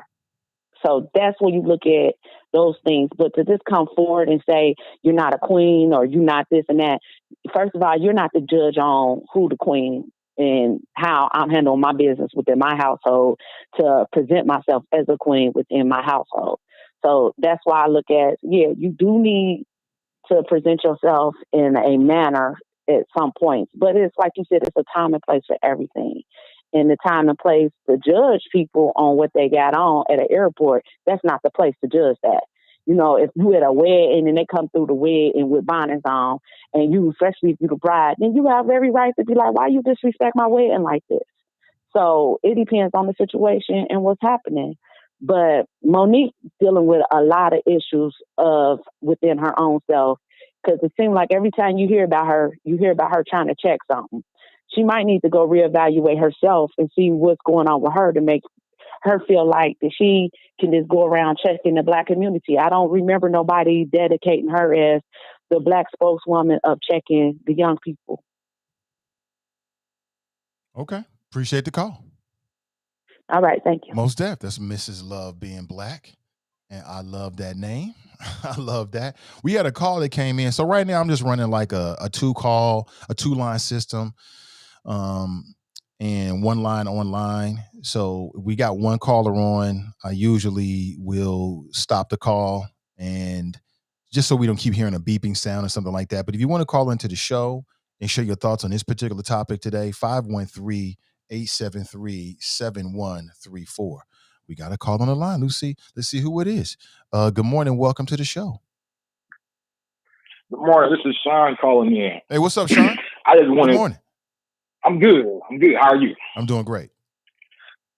I'm actually watching the video live, reading comments, so I just wanted to address a few comments that I think people took the wrong way. That you said, one of the comments you made was about the whole weight thing. You said that she was bigger and all that, or that somebody may look at her and say you should love yourself more and get in shape. I think some people took that as fat shaming.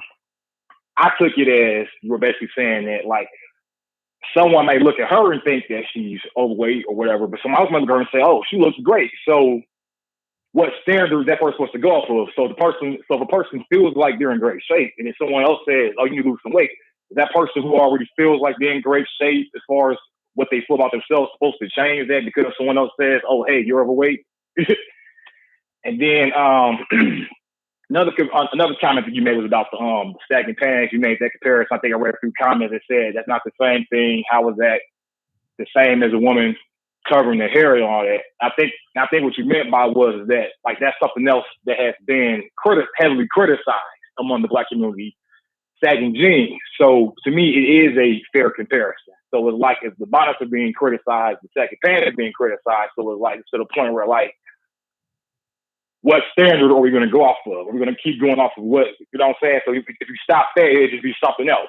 Like you said, you mentioned the locks, you mentioned everything else. So I understood exactly what you said. I just wanted to address those things, or at least try to get my own perception of how I took them.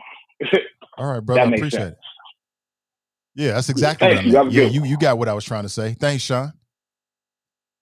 Thank you. Yeah, most def. Yeah. I brought up the sagging jeans because to me, this conversation about bonnets is like the same conversation with black females, young black females, I guess, is the same conversation that I've heard over the years about young black males sagging. It's just aesthetics. It's like older black people talking about what they don't like seeing younger black people doing. Oh, my day, we never sagged. I don't understand it. Well, I don't understand it either. It's not my thing. I don't sag. Of course, back in the 90s, everybody was wearing baggy shit, so shit was kind of sagging, but not to the point that your underwear was showing from the back. That was just the style in the 90s. Everything was bigger, right? It's the same thing with these bonnets. It's like, it's just an aesthetic. It's just a style choice. I may not do it.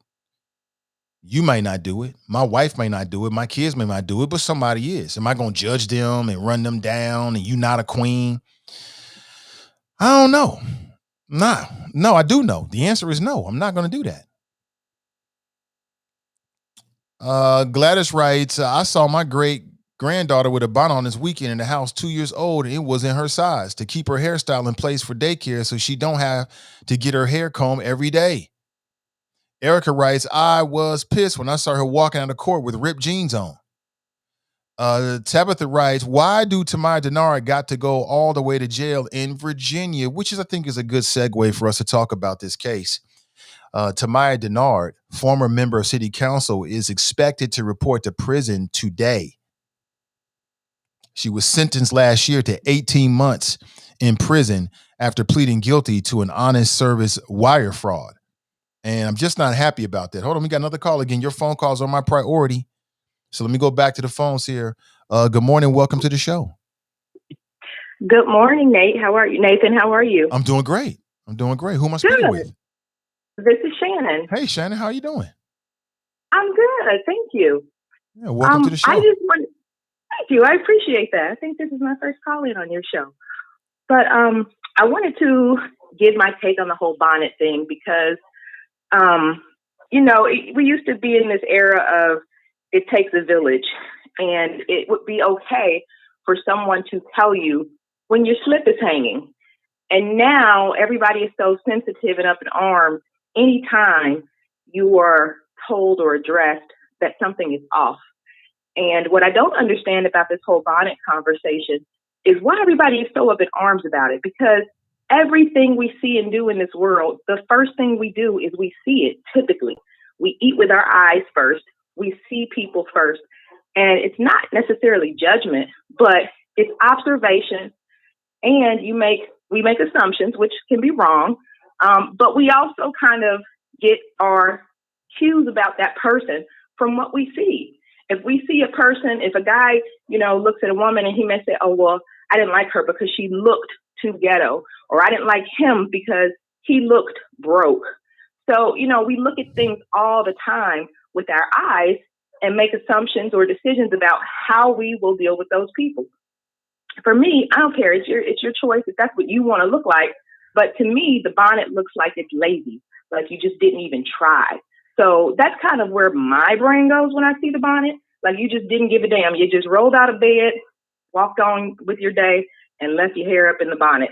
So it's like almost like sleeping in your clothes and rolling out of bed. Same thing with the pajamas. It shows a lack of effort. But again, this is like anything else. Like I said in the comments, when a person's shoes doesn't match their outfit, people say things. When your clothes are wrinkled, oh my gosh, those clothes are wrinkled. How dare they come out the house like that? So it's always going to be something. It doesn't have to be nasty. It always doesn't even have to be said. But let's all be honest with ourselves that every time we are out, we are being looked at and viewed, and assumptions or perceptions are being made about us. Okay. All right. Appreciate the call, Shannon. Thanks, Nathan. Yep. Most Beth. Appreciate you. That's Shannon checking in. What do you think about what she had to say? One thing she said, she said there used to be a time when you could tell somebody their slip was showing. I get you. I understand that. Listen, I'm not saying that perception doesn't matter. I'm just saying it only matters to a certain point.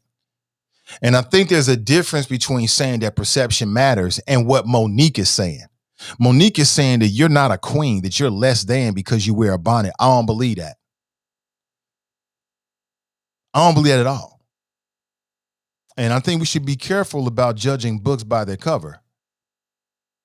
Anybody got caught up doing that before and you got surprised? That'll surprise you. Greg writes, there's a difference in how you dress for a job interview versus how one would dress at an airport, grocery store, etc. Exactly.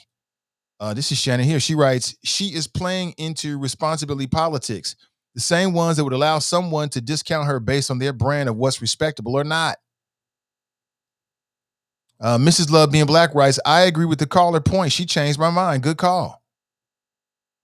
Tracy writes, Whoopi Goldberg is the worst dress on TV, in my opinion, but is a true queen at the same time. Mm-hmm. Let me see. Where we at here? Sister Irish writes, and Nathan Ivy, I just sent Monique's response to people who disagree with her statement. Huh. Hold on, let me see here. Let's see this. Let me see if I can find it.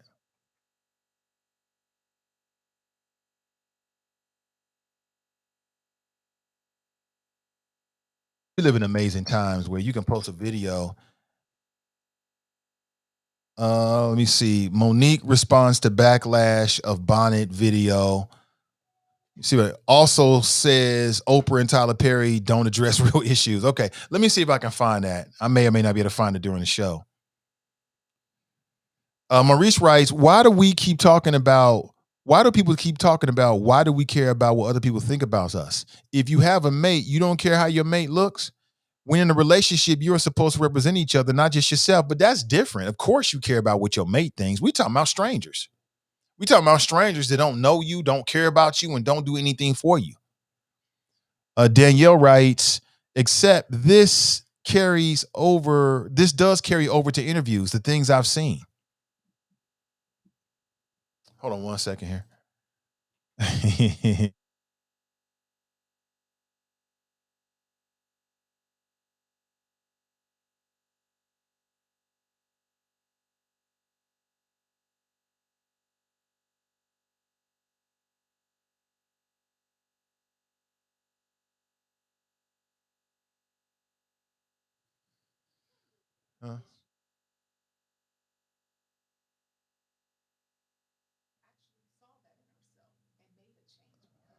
Right.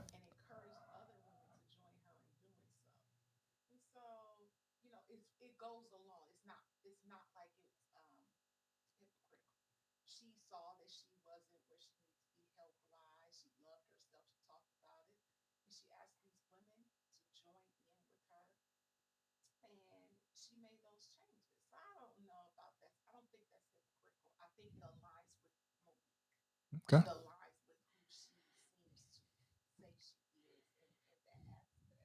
Okay. All right.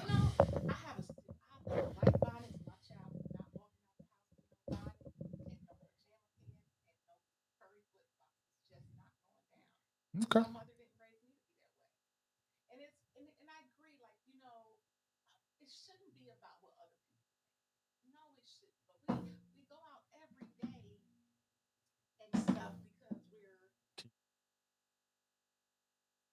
The wifey's giving me her opinion. I don't know if you can hear her. The microphone is set up. I'm not sure you can hear it all because unless you're close to it, you're not going to pick up anything over here. But she was giving me the business, telling me what she thinks about it. Maybe she'll call in. She got the number 513-873-7134. Tracy writes, if you agree with what Monique said, you probably need to stop saying, do you, sis? That's exactly what she's doing. Okay. Stefan writes, she ain't going to jail for real. She got to leave the city. So that takes us back to what I was about to talk about, which is, and again, we're still having the conversation about Monique, but I want to talk about, this is really, really breaking news here and important news, but Tamaya Denard is supposed to report to her prison term today. And that's for, I believe, 18 months. She was also ordered to pay a $15,000 money judgment against her. She pled guilty to honest service, wire fraud, bribery, and attempted extortion charges. And an attempted extortion charge was dropped. And her sentence will be carried out at an all-women's federal facility in Alderson, West Virginia.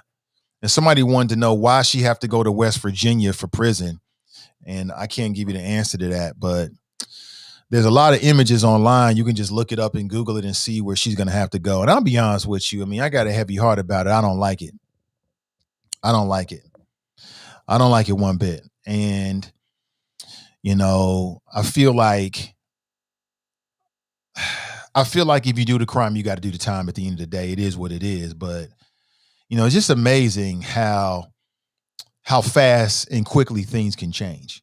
Like, you can change your life completely in a year. Your whole thing can change inside of a year, just like that. And look at how quickly things change. I mean, she went from being, from what I heard from a lot of people, being somebody on city council that a lot of people really, really, really valued.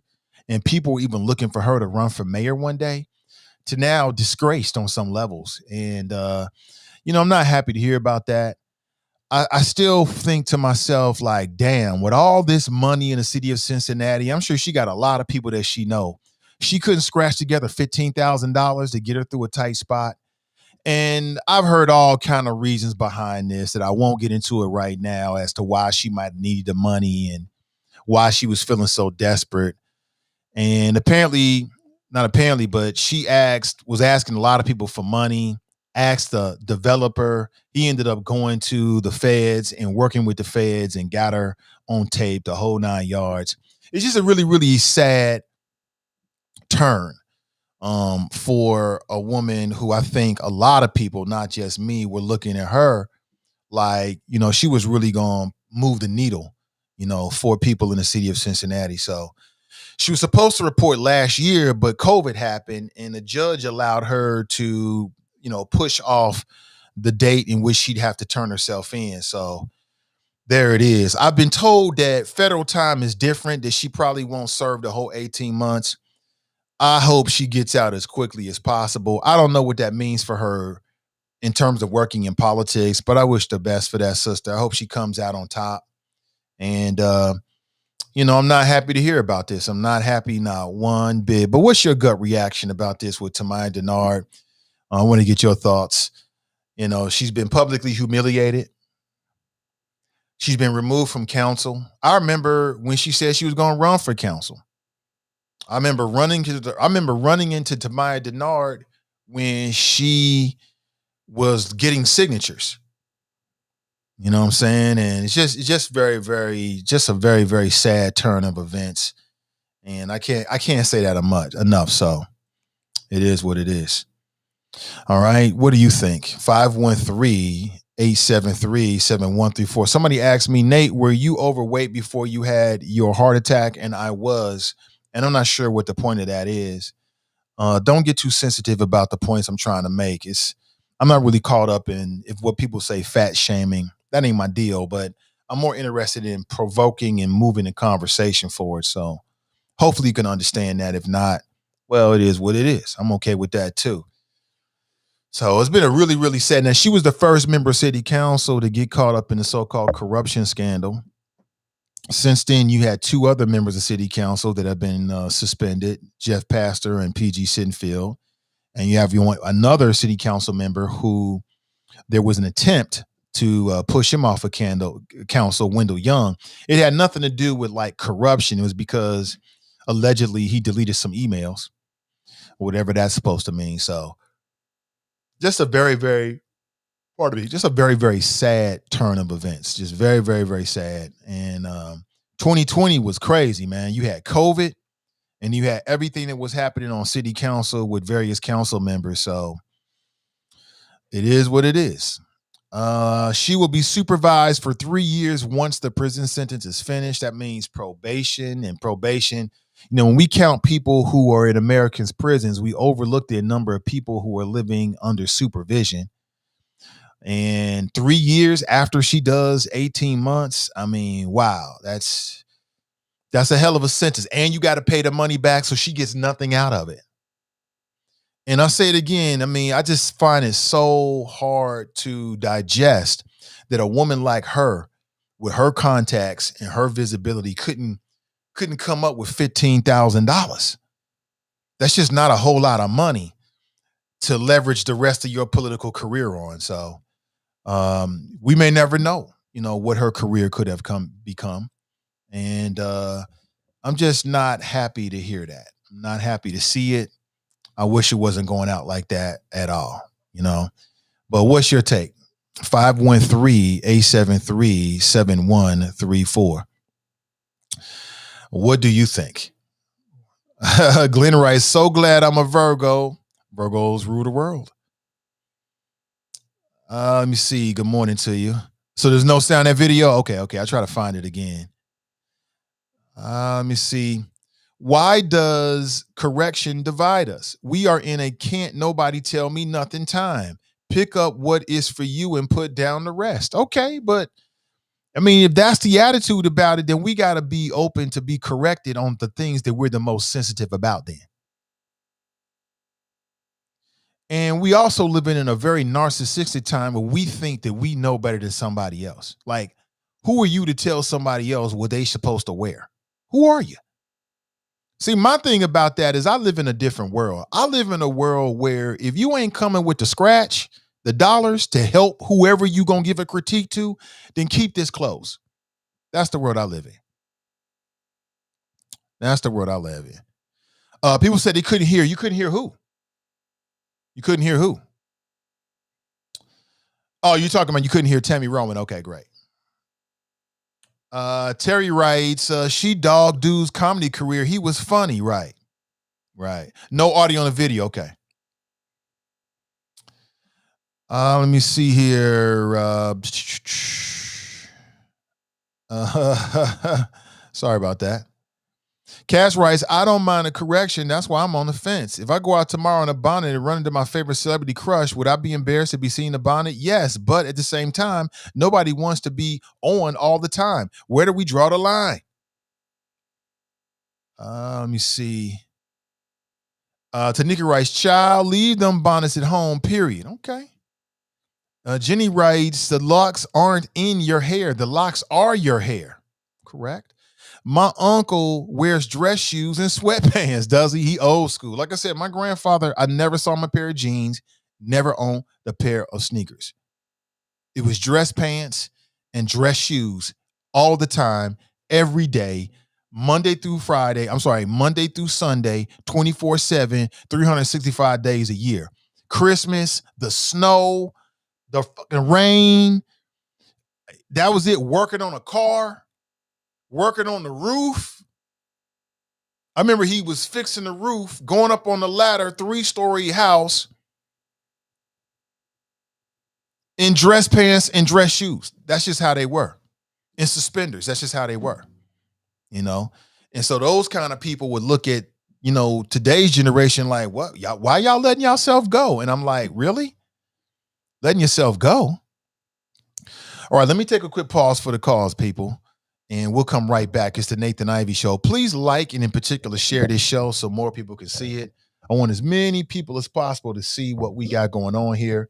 And we'll be right back.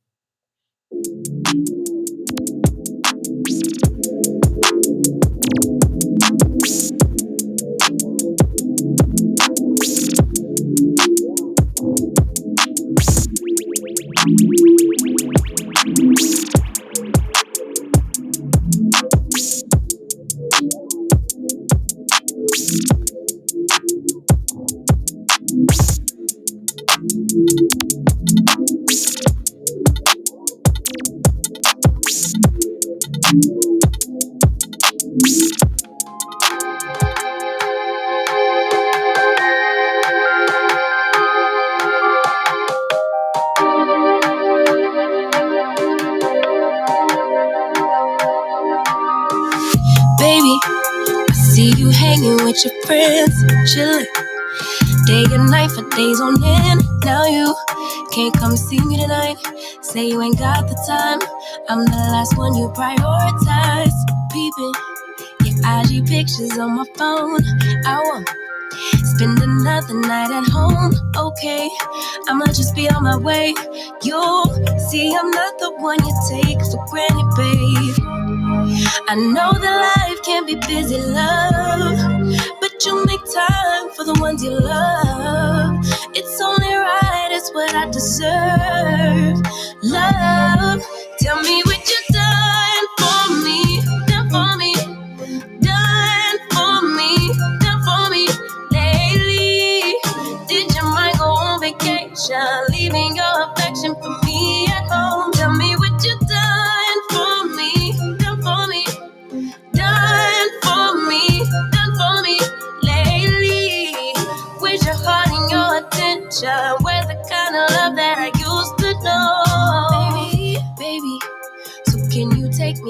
date. The simple things you do to make me stay. Now it's like you don't even try. I used to wonder why, but now I'm left with no more tears to cry. I know that life can be busy, love, but you make time for the ones you love. It's only right, it's what I deserve.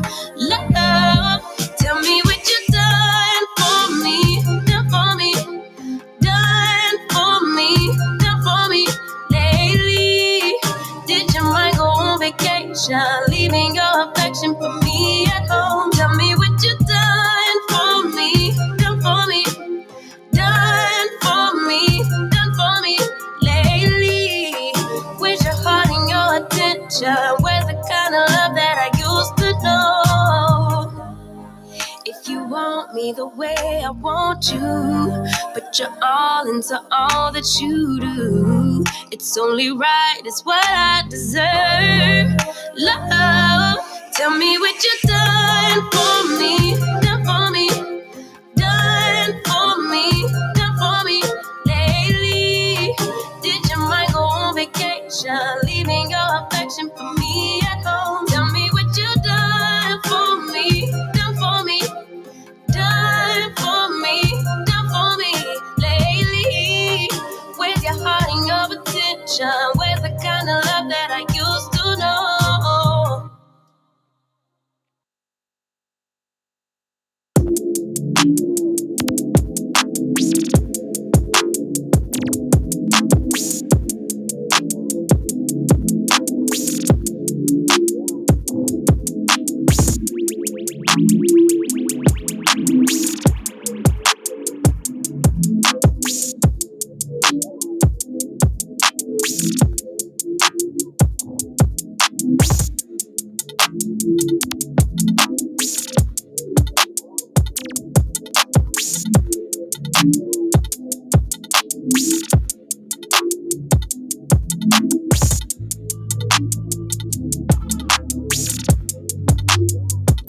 All right, good morning, everybody. Welcome back. Welcome back. Nate Ivy with you. Let's get back to the conversation, shall we? 513-873-7134. Bonnets are not the problem. We're talking about Monique and just breaking down these. To me, it's not her critique about bonnets or slippers. It's really the stuff that we use to arbitrarily divide ourselves. That's what the real issue is. It's not about what somebody wears. It's about the way you perceive it. And you can be royal. It's an internal thing. It ain't external. I don't care what nobody says. I'm sticking with that. But what's your opinion? What's your opinion? Also, Tamaya Denard is scheduled to turn herself in today. Her sentence was delayed because of the COVID-19 pandemic, and she is supposed to report to prison today, March 1st. Now, my thing is, hold on. Is she reporting to prison before Doug Evans? As Doug Evans, and that was the white dude who created a pass-through company so he could basically steal money from minority-owned businesses here in the city of Cincinnati. Let me see. Will report to Doug Evans is supposed to report to prison on June 4th. So he's supposed to report 3 days from now. And I figure he got sentenced a little longer than Tamaya Denard did, but it is what it is. I don't know if there's a point there or not, but I just wanted to double check to see. So I'm not happy to see that. And I want to get your opinion about it. 513-873-7134. I want to get your thoughts about it. What do you think? Give me your thoughts. Let's get back to it. Erica writes, Oprah has never taught me anything. Iris writes, I have 3 sons who want to SAG because others did. Well, there's a standard in our house. Plus, as you grow, so should your mind. Tabitha writes, no one compares the fact that some people Dressed like bums, I think is what. Anthony writes, hey, good morning, Anthony. I'm one that just believes that a lot of the old ways are the best ways. I raised my kids the way I was raised. I have expectations and set standards for them like my parents did for me. Nakia writes, can you tell me where United close to a pajama jam? Right. Tabitha writes, the queen wears a bonnet.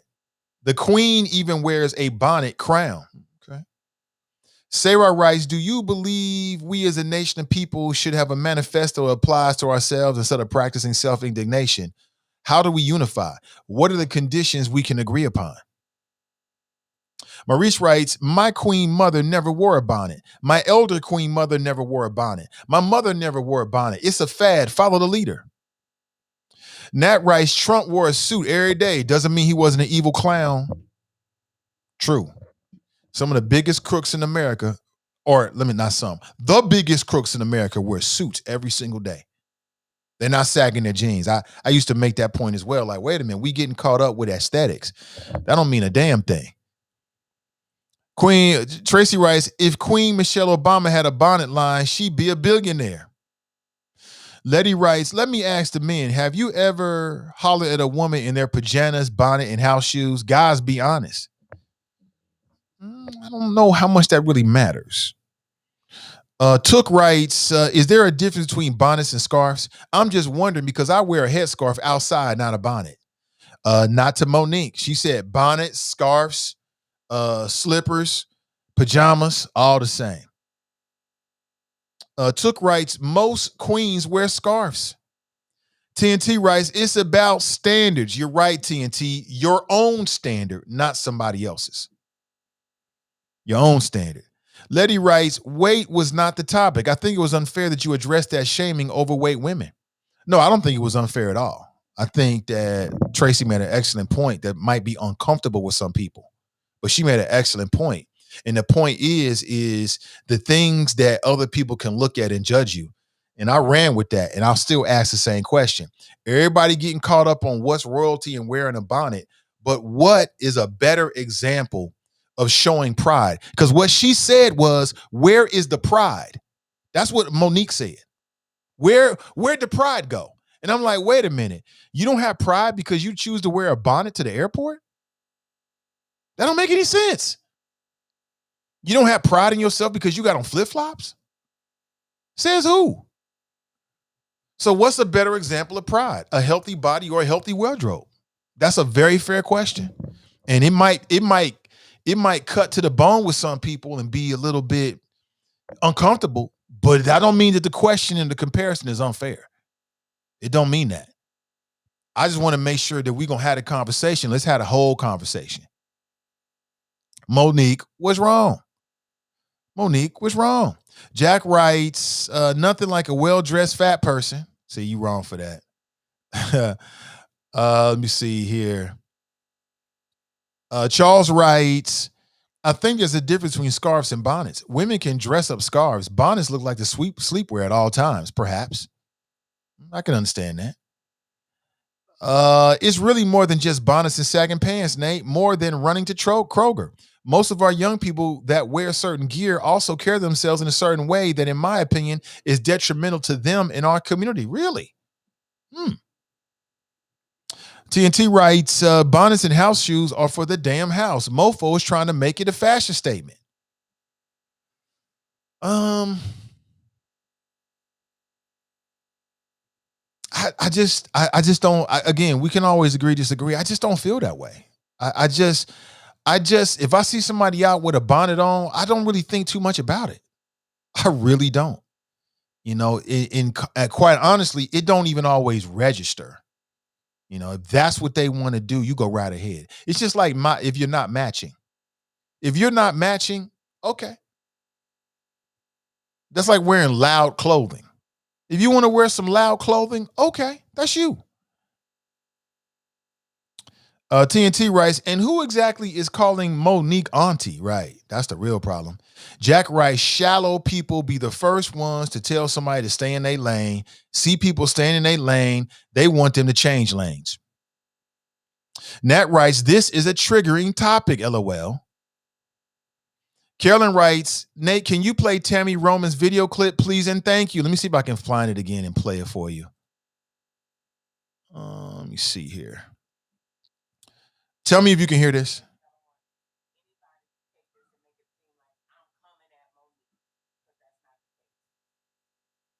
I do, however, feel that we are allowed to have a difference of opinion in approach.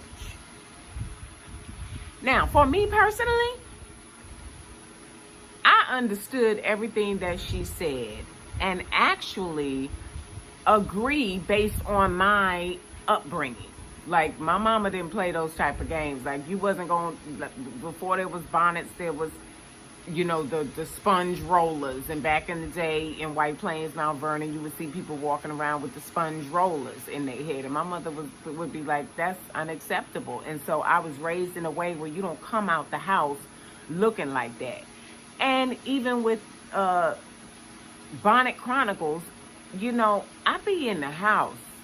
You know, I wears the bonnet to bed. I be in the house, okay? I walk around in my robe in my home. I'm not outside in public like that. The thing that I'm saying is, Monique went on to say in her video that she felt like, have you lost your pride? Where is your pride of self and your dignity coming out of the house like that? And I know there are a lot of people who do feel like that is ghetto, right? For me personally, and that's how I'm going to approach this video that I'm doing, is that for me personally, I don't go out the house like that. When I'm in the airport, now I might not have no full face of makeup, but I got on a nice little unit with a baseball cap, and I'm dressed appropriately for travel. Now, I'm not suited and booted, but I'm also not in slippers and pajamas either. You know what I mean? It's just how I was raised. There is some thought to this conversation where we can't spend our time trying to convince other people of our way of thinking, because some people are just not going to get it. Equally so, you can't want more for somebody than they want for themselves. Equally so, I feel like let people do what they want to do, you know, and I feel like her video came from a place of secondhand embarrassment. She's in the airport. She sees somebody walking through with the furry slippers, the pajama pants, and a bonnet with their blanket, they snuggie, because they trying to be comfortable on the plane because the seats is tight and they trying to get any comfortability that they can. And people are looking at this person. This is how I envision it in my mind. I'm not saying this is how it happened. People are looking at this person. The people that may be looking at this person with some type of disgust, annoyance, disdain, might not have been black. Which caused her then to say, or to think, now she know what they already think about us. Why she got to come out the house looking like that? Secondhand embarrassment. Here again, she ain't told me that's what happened. This is what I'm thinking. I'm trying to think through the situation, and I could be totally wrong, and I'm sure Monique will let me know. But that secondhand embarrassment is what caused her to make the video. And coming from a place of like, have pride. Well, that's interesting. I want to pick up on that secondhand embarrassment. Have you ever felt secondhand embarrassment? Like you've been out somewhere and you see some black folks, they dress a certain way, or they act in a certain way, and then you get embarrassed? You ever felt that way?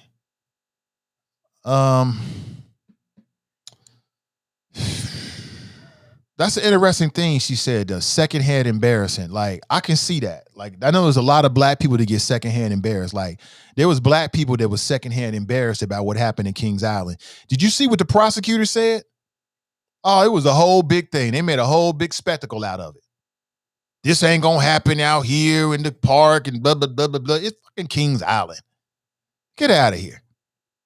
Oh, by the way, I was glad to see that Kings Island decided to start paying the youth of this community of the greater Cincinnati area here in this part of Ohio a little bit more to work at their facility instead of paying them slave wages to go out there and make sure everybody else is having a good time. That's a sidebar. But have you ever felt secondhand embarrassment?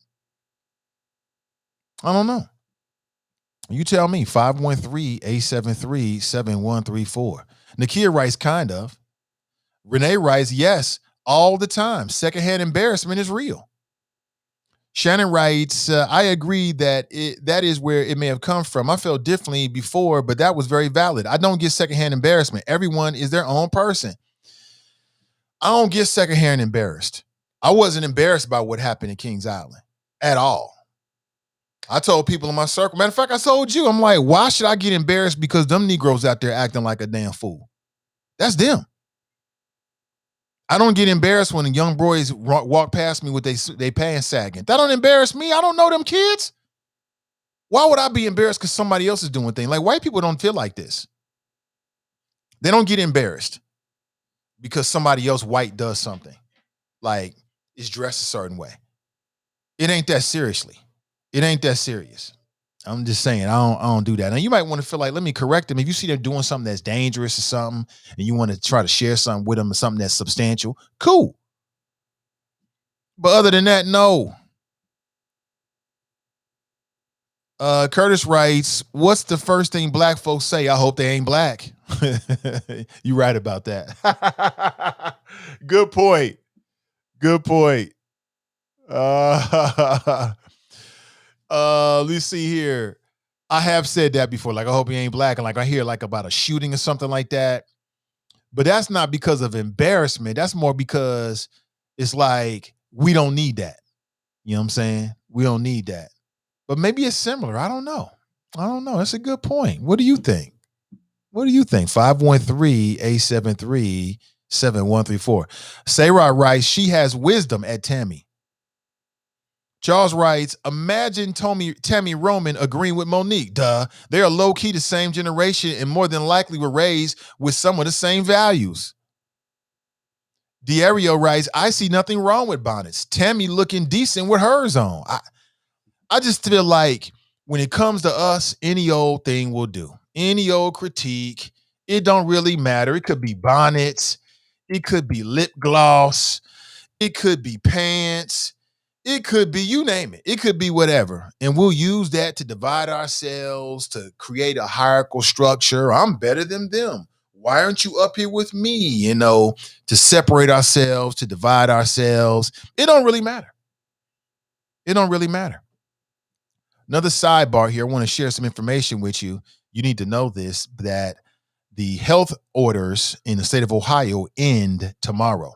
Starting tomorrow, there will be no state order requiring non-vaccinated adults to wear face coverings indoors, bars, restaurants, outdoor tables, or anything. So everything is going back to normal. I think it's a little still too early, but everything is going back to so-called normal. And all of the mandates are going to be lifted starting tomorrow. So I'm giving you a heads up. You got 24 hours, a little less than that actually, to decide on what you're going to do. But when you go out here, man, these people don't give a damn. They're not wearing masks anyway. We learned so much. The following orders and restrictions will end tomorrow morning. Masking and distancing requirements for K through 12 schools and child care providers. Now, what does that mean for your children if they attend a CPS summer program? Orders for bars and restaurants requiring space or partitions between patrons. Patrons must be seated while eating, drinking, and masks must be worn inside when not seated. That's ending tomorrow.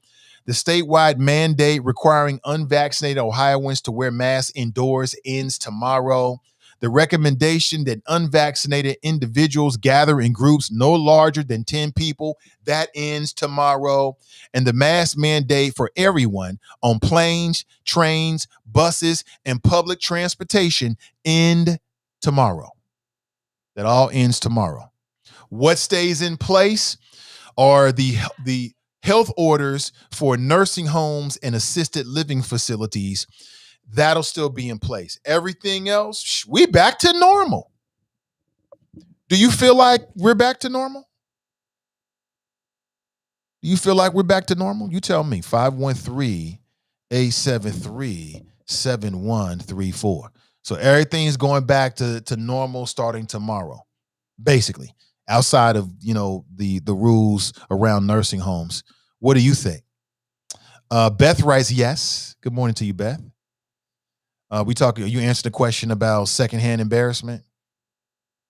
I think that comes from a good place. I think it comes with black folks. I think it comes from a good place because, we look at ourselves as family very loosely in some cases, but nonetheless, and we understand how the majority can judge us all by the actions of a few. So that's where I think it comes from.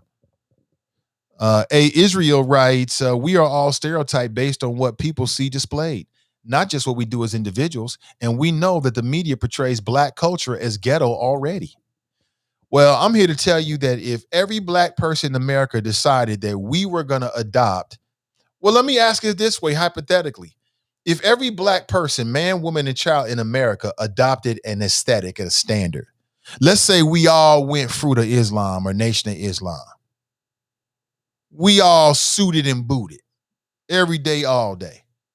We changed the aesthetic, every last one of us. Would that elevate our condition? Would the majority look at us any differently? How does the majority view the Nation of Islam? Every time I see Farrakhan, he's suited and booted. Every time I see any member of the Nation of Islam, they suited and booted aesthetically. But how does the majority view them? Is it favorable? Is it positive? You tell me. You tell me. Nakia writes, kind of. Listen, I appreciate the honesty. Deshaun writes, she only agreed with her as far as her personal beliefs. Later in the video, she says people should just mind their business. Her views are more in line with Nathan's. That's exactly what she says, actually. Let's get to it. This is more of what Tammy Roman has to say. Let's get to it. That they don't have a college degree, that they don't. That's how I was raised.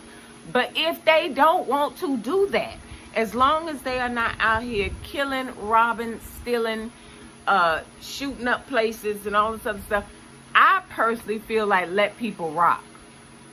And I can't be grouped into a generalization about black people just because this person is out here in a bonnet. Because if they come and talk to me, have a conversation with me, or they look at me, they see that we are not the same. We are not one and the same. And I'm not going to even disrespect the people who got their bonnet on. If people stop looking at the aesthetic of people and get to know people, just because they got a bonnet on don't mean they ghetto, that they're not educated, that they don't have a college degree, that they don't have a career in a certain field, that they are not articulate. But people are so concerned about what other people think. Preach. That we end up in conversations like this. Preach, Tammy. Finally, preach. It's people out there, it's some people out there that got their business on point. Their personal finances is on point. Their business affairs are on point. But when you look at them, they may not look the way you think they do. So who really is the king and the queen?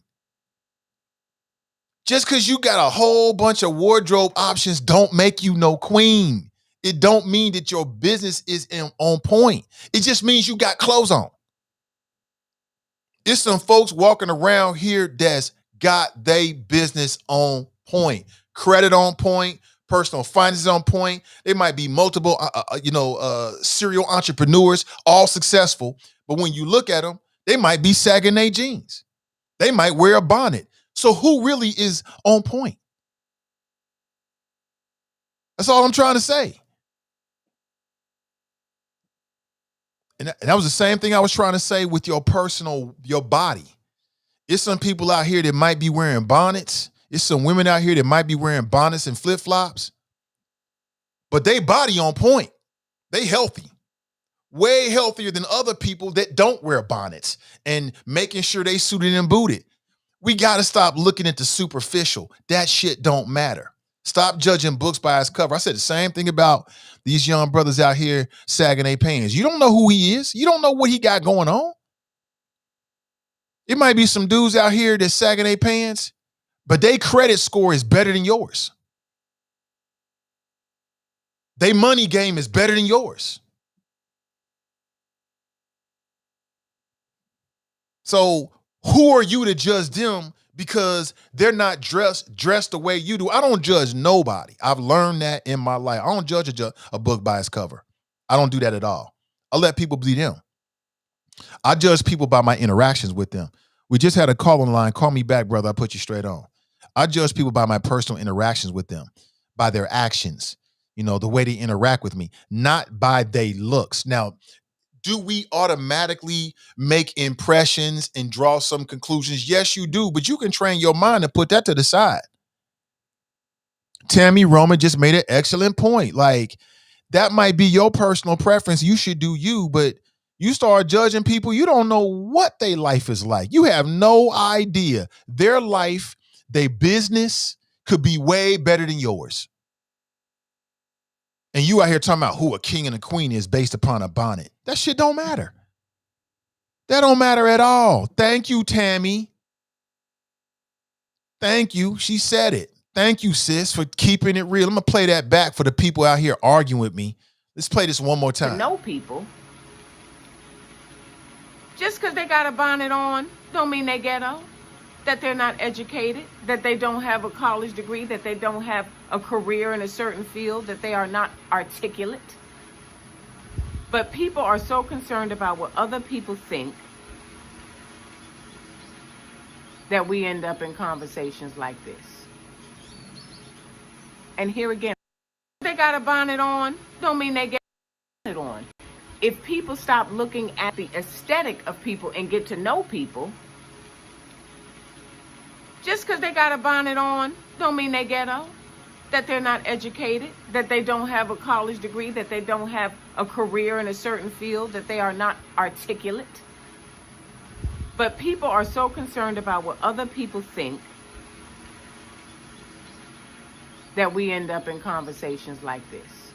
Thank you, sis, for breaking it down for the people in the back of their own brains. Thank you.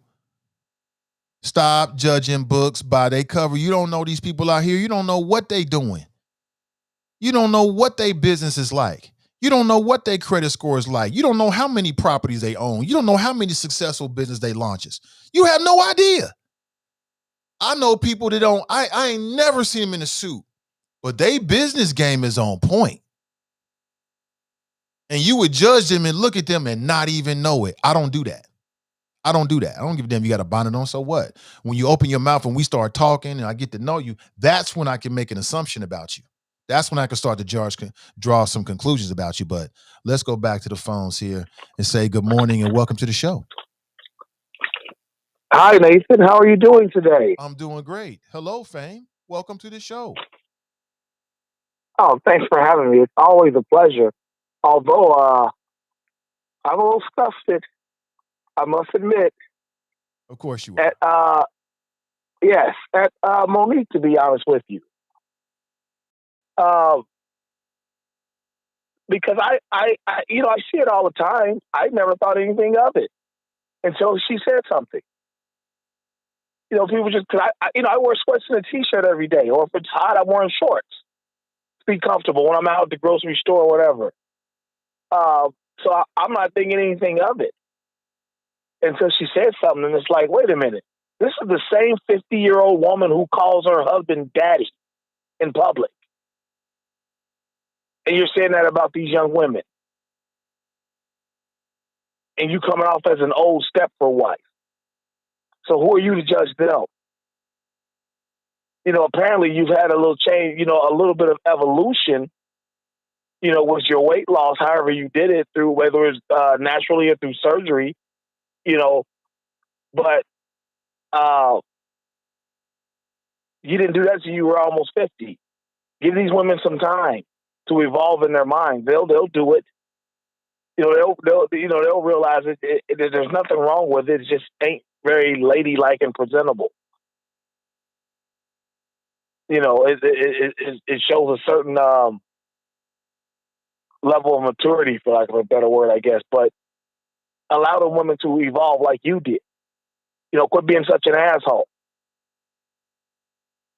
But yeah, that's all I wanted to chime in about. And also, but yesterday I forgot to talk about Kevin Samuels. You talk about that there was a picture of a man in his bed or whatever. Allegedly, yes. Allegedly. Who the hell has pictures of men in their bed? What kind of man does that? If my brother or cousin, whoever's staying over, you're sleeping on the couch. You ain't sleeping in my bed. You know that.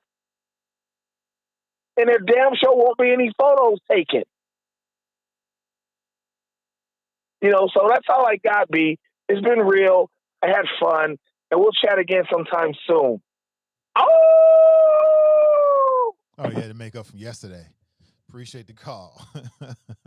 Yeah, but I think Tammy Roman, that's an excellent point, though. I don't have any pictures of men in bed. If a cousin came over and slept on the couch, something like that, why would I take a picture and shit? I don't know. But yeah, I thought Tammy Roman just summed this all up. Shonda writes, CPS still requires masks. Good. Kruther writes, hey, good morning to you both. I'm fully vaccinated and still choose to mask up. Yeah. Israel writes, I just heard you say every man for themselves, double talk. My son is attending CPS Summer Scholars and will continue to wear masks. David writes, I don't like bonnets, but I don't care what someone else chooses to wear. I know a lot of folks that say, Lord, don't let them be black. Secondhand is real. Shannon writes, the experiment has ended. We've been debriefed. That's hilarious. Oh, man. Shannon writes, nope, you still an N-word in the coop? Iris writes, nope, I don't give a damn what non-black people think. David writes, suits changes how people treat you, unfortunately. Obviously, we know that the way that you are dressed will definitely, have an impact on how people perceive you. But also the way you carry yourself is going to have an impact on how people see you as well, right? Obviously, we know that. But even having said that, freedom of choice and free will, like I said, Fame said something I agree with. Like, I really don't even notice the bonnets. I really don't. And maybe it's because I'm a male. I'm a man, so I don't wear a bonnet. I ain't checking for it. I probably walked past bonnets or women wearing bonnets a million times and never even remembered it. It just don't register for me. You know what I'm saying? Who cares? Marcia writes, absolutely, Tammy Roman. Kamar writes, at the end of the day, we're all minding our own business, right? Yeah, Tammy, put it down.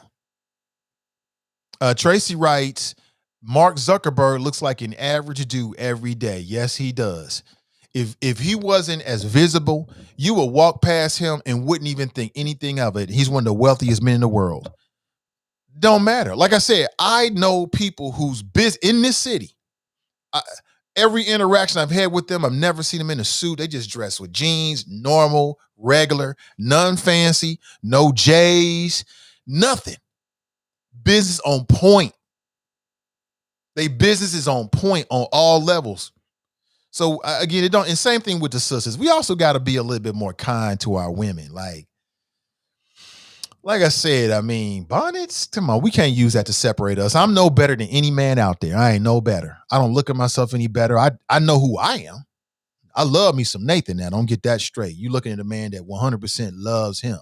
Looking in the mirror like I love you so much every single day, right? But that's how I look at myself. And I extend grace to other people to be who they are. So do you. That's a great way of ending it right there. I think she put it perfectly. TNT writes, first impressions are everything. That's if you're trying to make an impression. Not everybody is. There's some people that just want to go to the store. They ain't trying to make no impression. They're not looking for a job. They're not looking for a mate.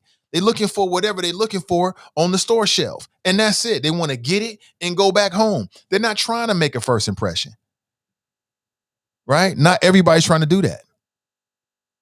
Tiff writes, Nate, I don't judge a book by its cover. She is fat, thus she doesn't care about her body. Tiff, you get you taking that point, which I 100% stand by, way too far. Way too far, but okay. Let me see. Shannon writes, an unresolved perspective, but Tammy helped me articulate. It's a version of classism. And as you said, Nathan, division, because now more tax brackets are financially able to fly and can be in the airport. There has to be some way to keep them in their place. She said a word that I haven't even brought up, but I'm remiss in my duty. Classism. This is class. This is black classism. Black people can be classes as well. In Cincinnati, there's a lot of classes black people. Why is she doing that? My grandmama taught me better and all this kind of stuff. Okay, and great. Maybe their grandmother taught them something that your grandmother didn't teach you. You ain't no better than them. You know what I'm saying? We got to stop that. Mike writes, Monique won an Oscar for having a bonnet on her head. She knows it's a ratchet look and it gives her the right to speak on that subject.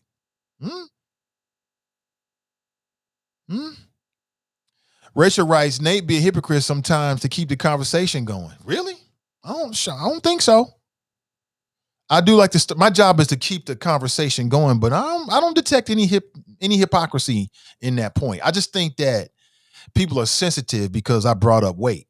You know, that's a sensitive subject for some people, but I think it was a good point. And the point is who is Monique to tap somebody on the shoulder and tell them what they think? You could look at Monique and tap her on the shoulder and say, sis, you got another 30 pounds to lose. Show some pride. Now, y'all might not like that, but I'm just saying, as an example, that fits the context. It's all in the eyes of the beholder. Monique is telling us what she likes and what she don't like. Somebody else could come out of the side and do the same thing with her. Would it make it right? Would it make it wrong? It's just an opinion. Let's go back to the phones. Good morning. Welcome to the show. Hi, it's Shonda. How are you doing? Hey, Shonda. Good morning.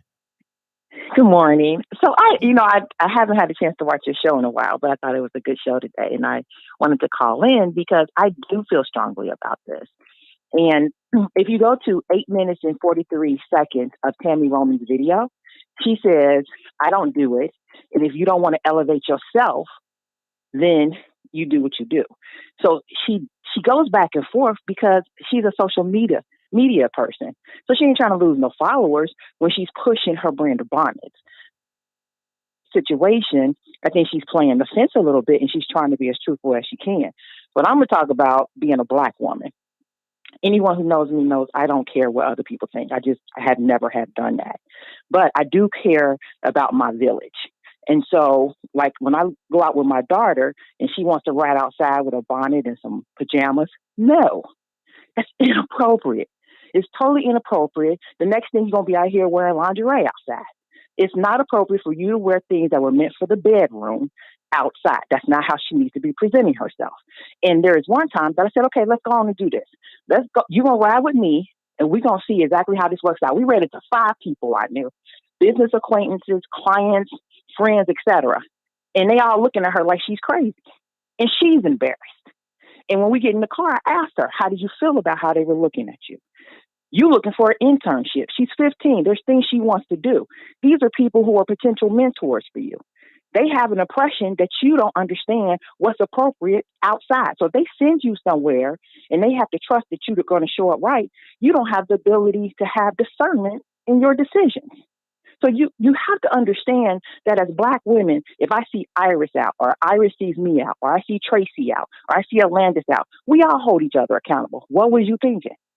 What were you thinking about that? And it is true, we're all not, people are talking about weight and how we dress. Sometimes you can't control your weight. I have a niece, beautiful as heck, but she has lupus.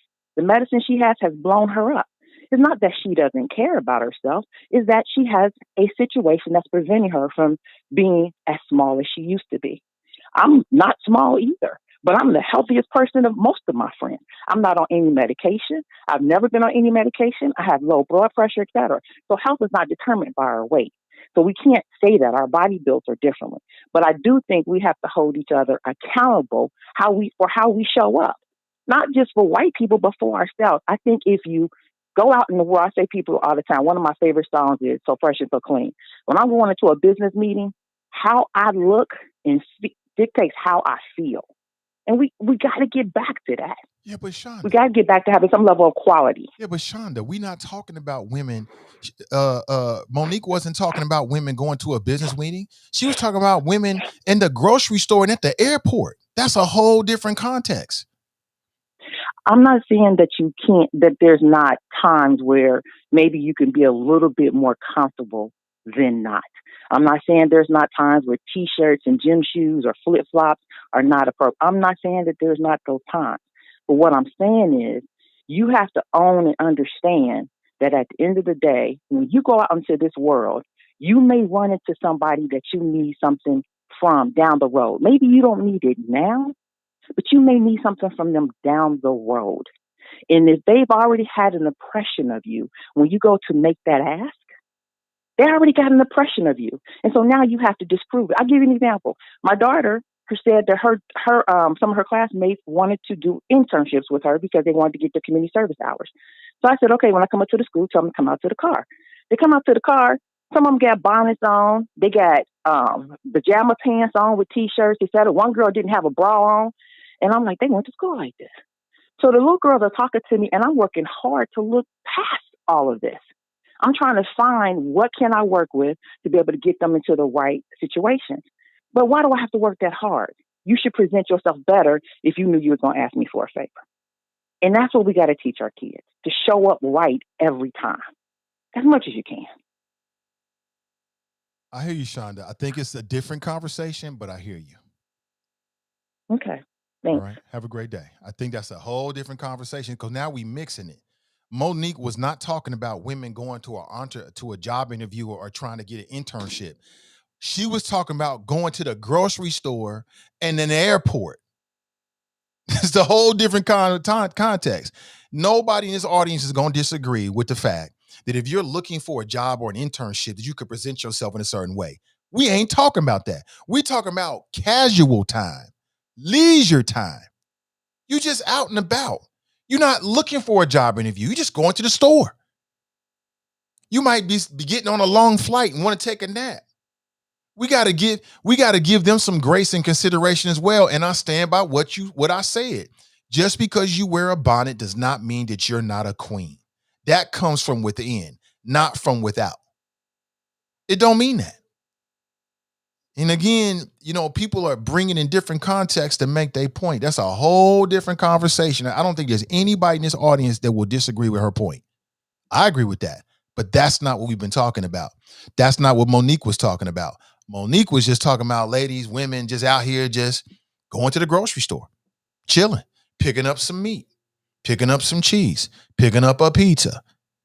I'm going to run to the store real quick. Everybody's done it before. I'm going to run to the store real quick, I'm not worried about what. How many people have decided I'm going to run to the store? You don't want to run into anybody ain't trying to have no conversation. You just want to run to the store, get this, and get back so you can finish your Netflix binging. You ain't trying to have no long conversation. Ain't nothing wrong with that. But again, thank you so much for being here, everybody. I really appreciate you. Please share this so people can check out the conversation.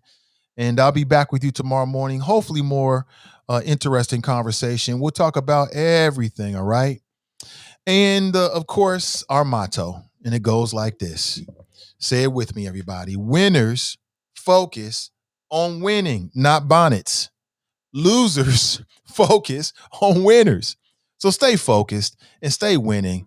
And we'll talk real soon. I'm Nathan Ivy, and I'm out.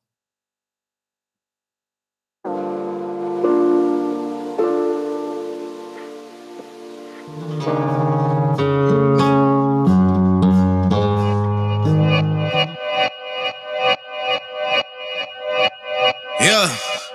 Talking to my mirror like I love you so much. Curving on my critics like I heard you, so what? You can't kill my confidence, I think I'm the man. Tally all the I ever gave on my head. Lately I've been living like I can't take a loss. They ain't wanna help me, that's what made me a boss. You can't kill my confidence, I think I'm the man. We don't give a that's what they don't understand. I'm back again like flu season. I broke records while loose leafing. I'm coming down my roof, leaving. Don't give a I don't care. Did the for my lonesome. No wonder now I'm on one. No shortcuts on that long run. All I really want is my share. Get on my God, on my totem is nothing.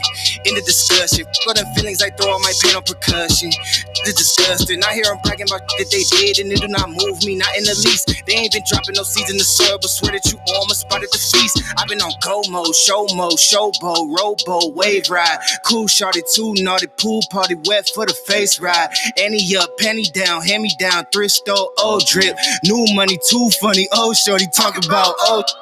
I'm on they now, can't get a pass now. I'm a cash cow, keeping it brash now. It's trash now, I'm a spaz out. I've been killing my lows and living on highs. You see in the skies the proof. You could just see in my eyes that there is no lies. I cannot disguise the truth. I've been duck dog.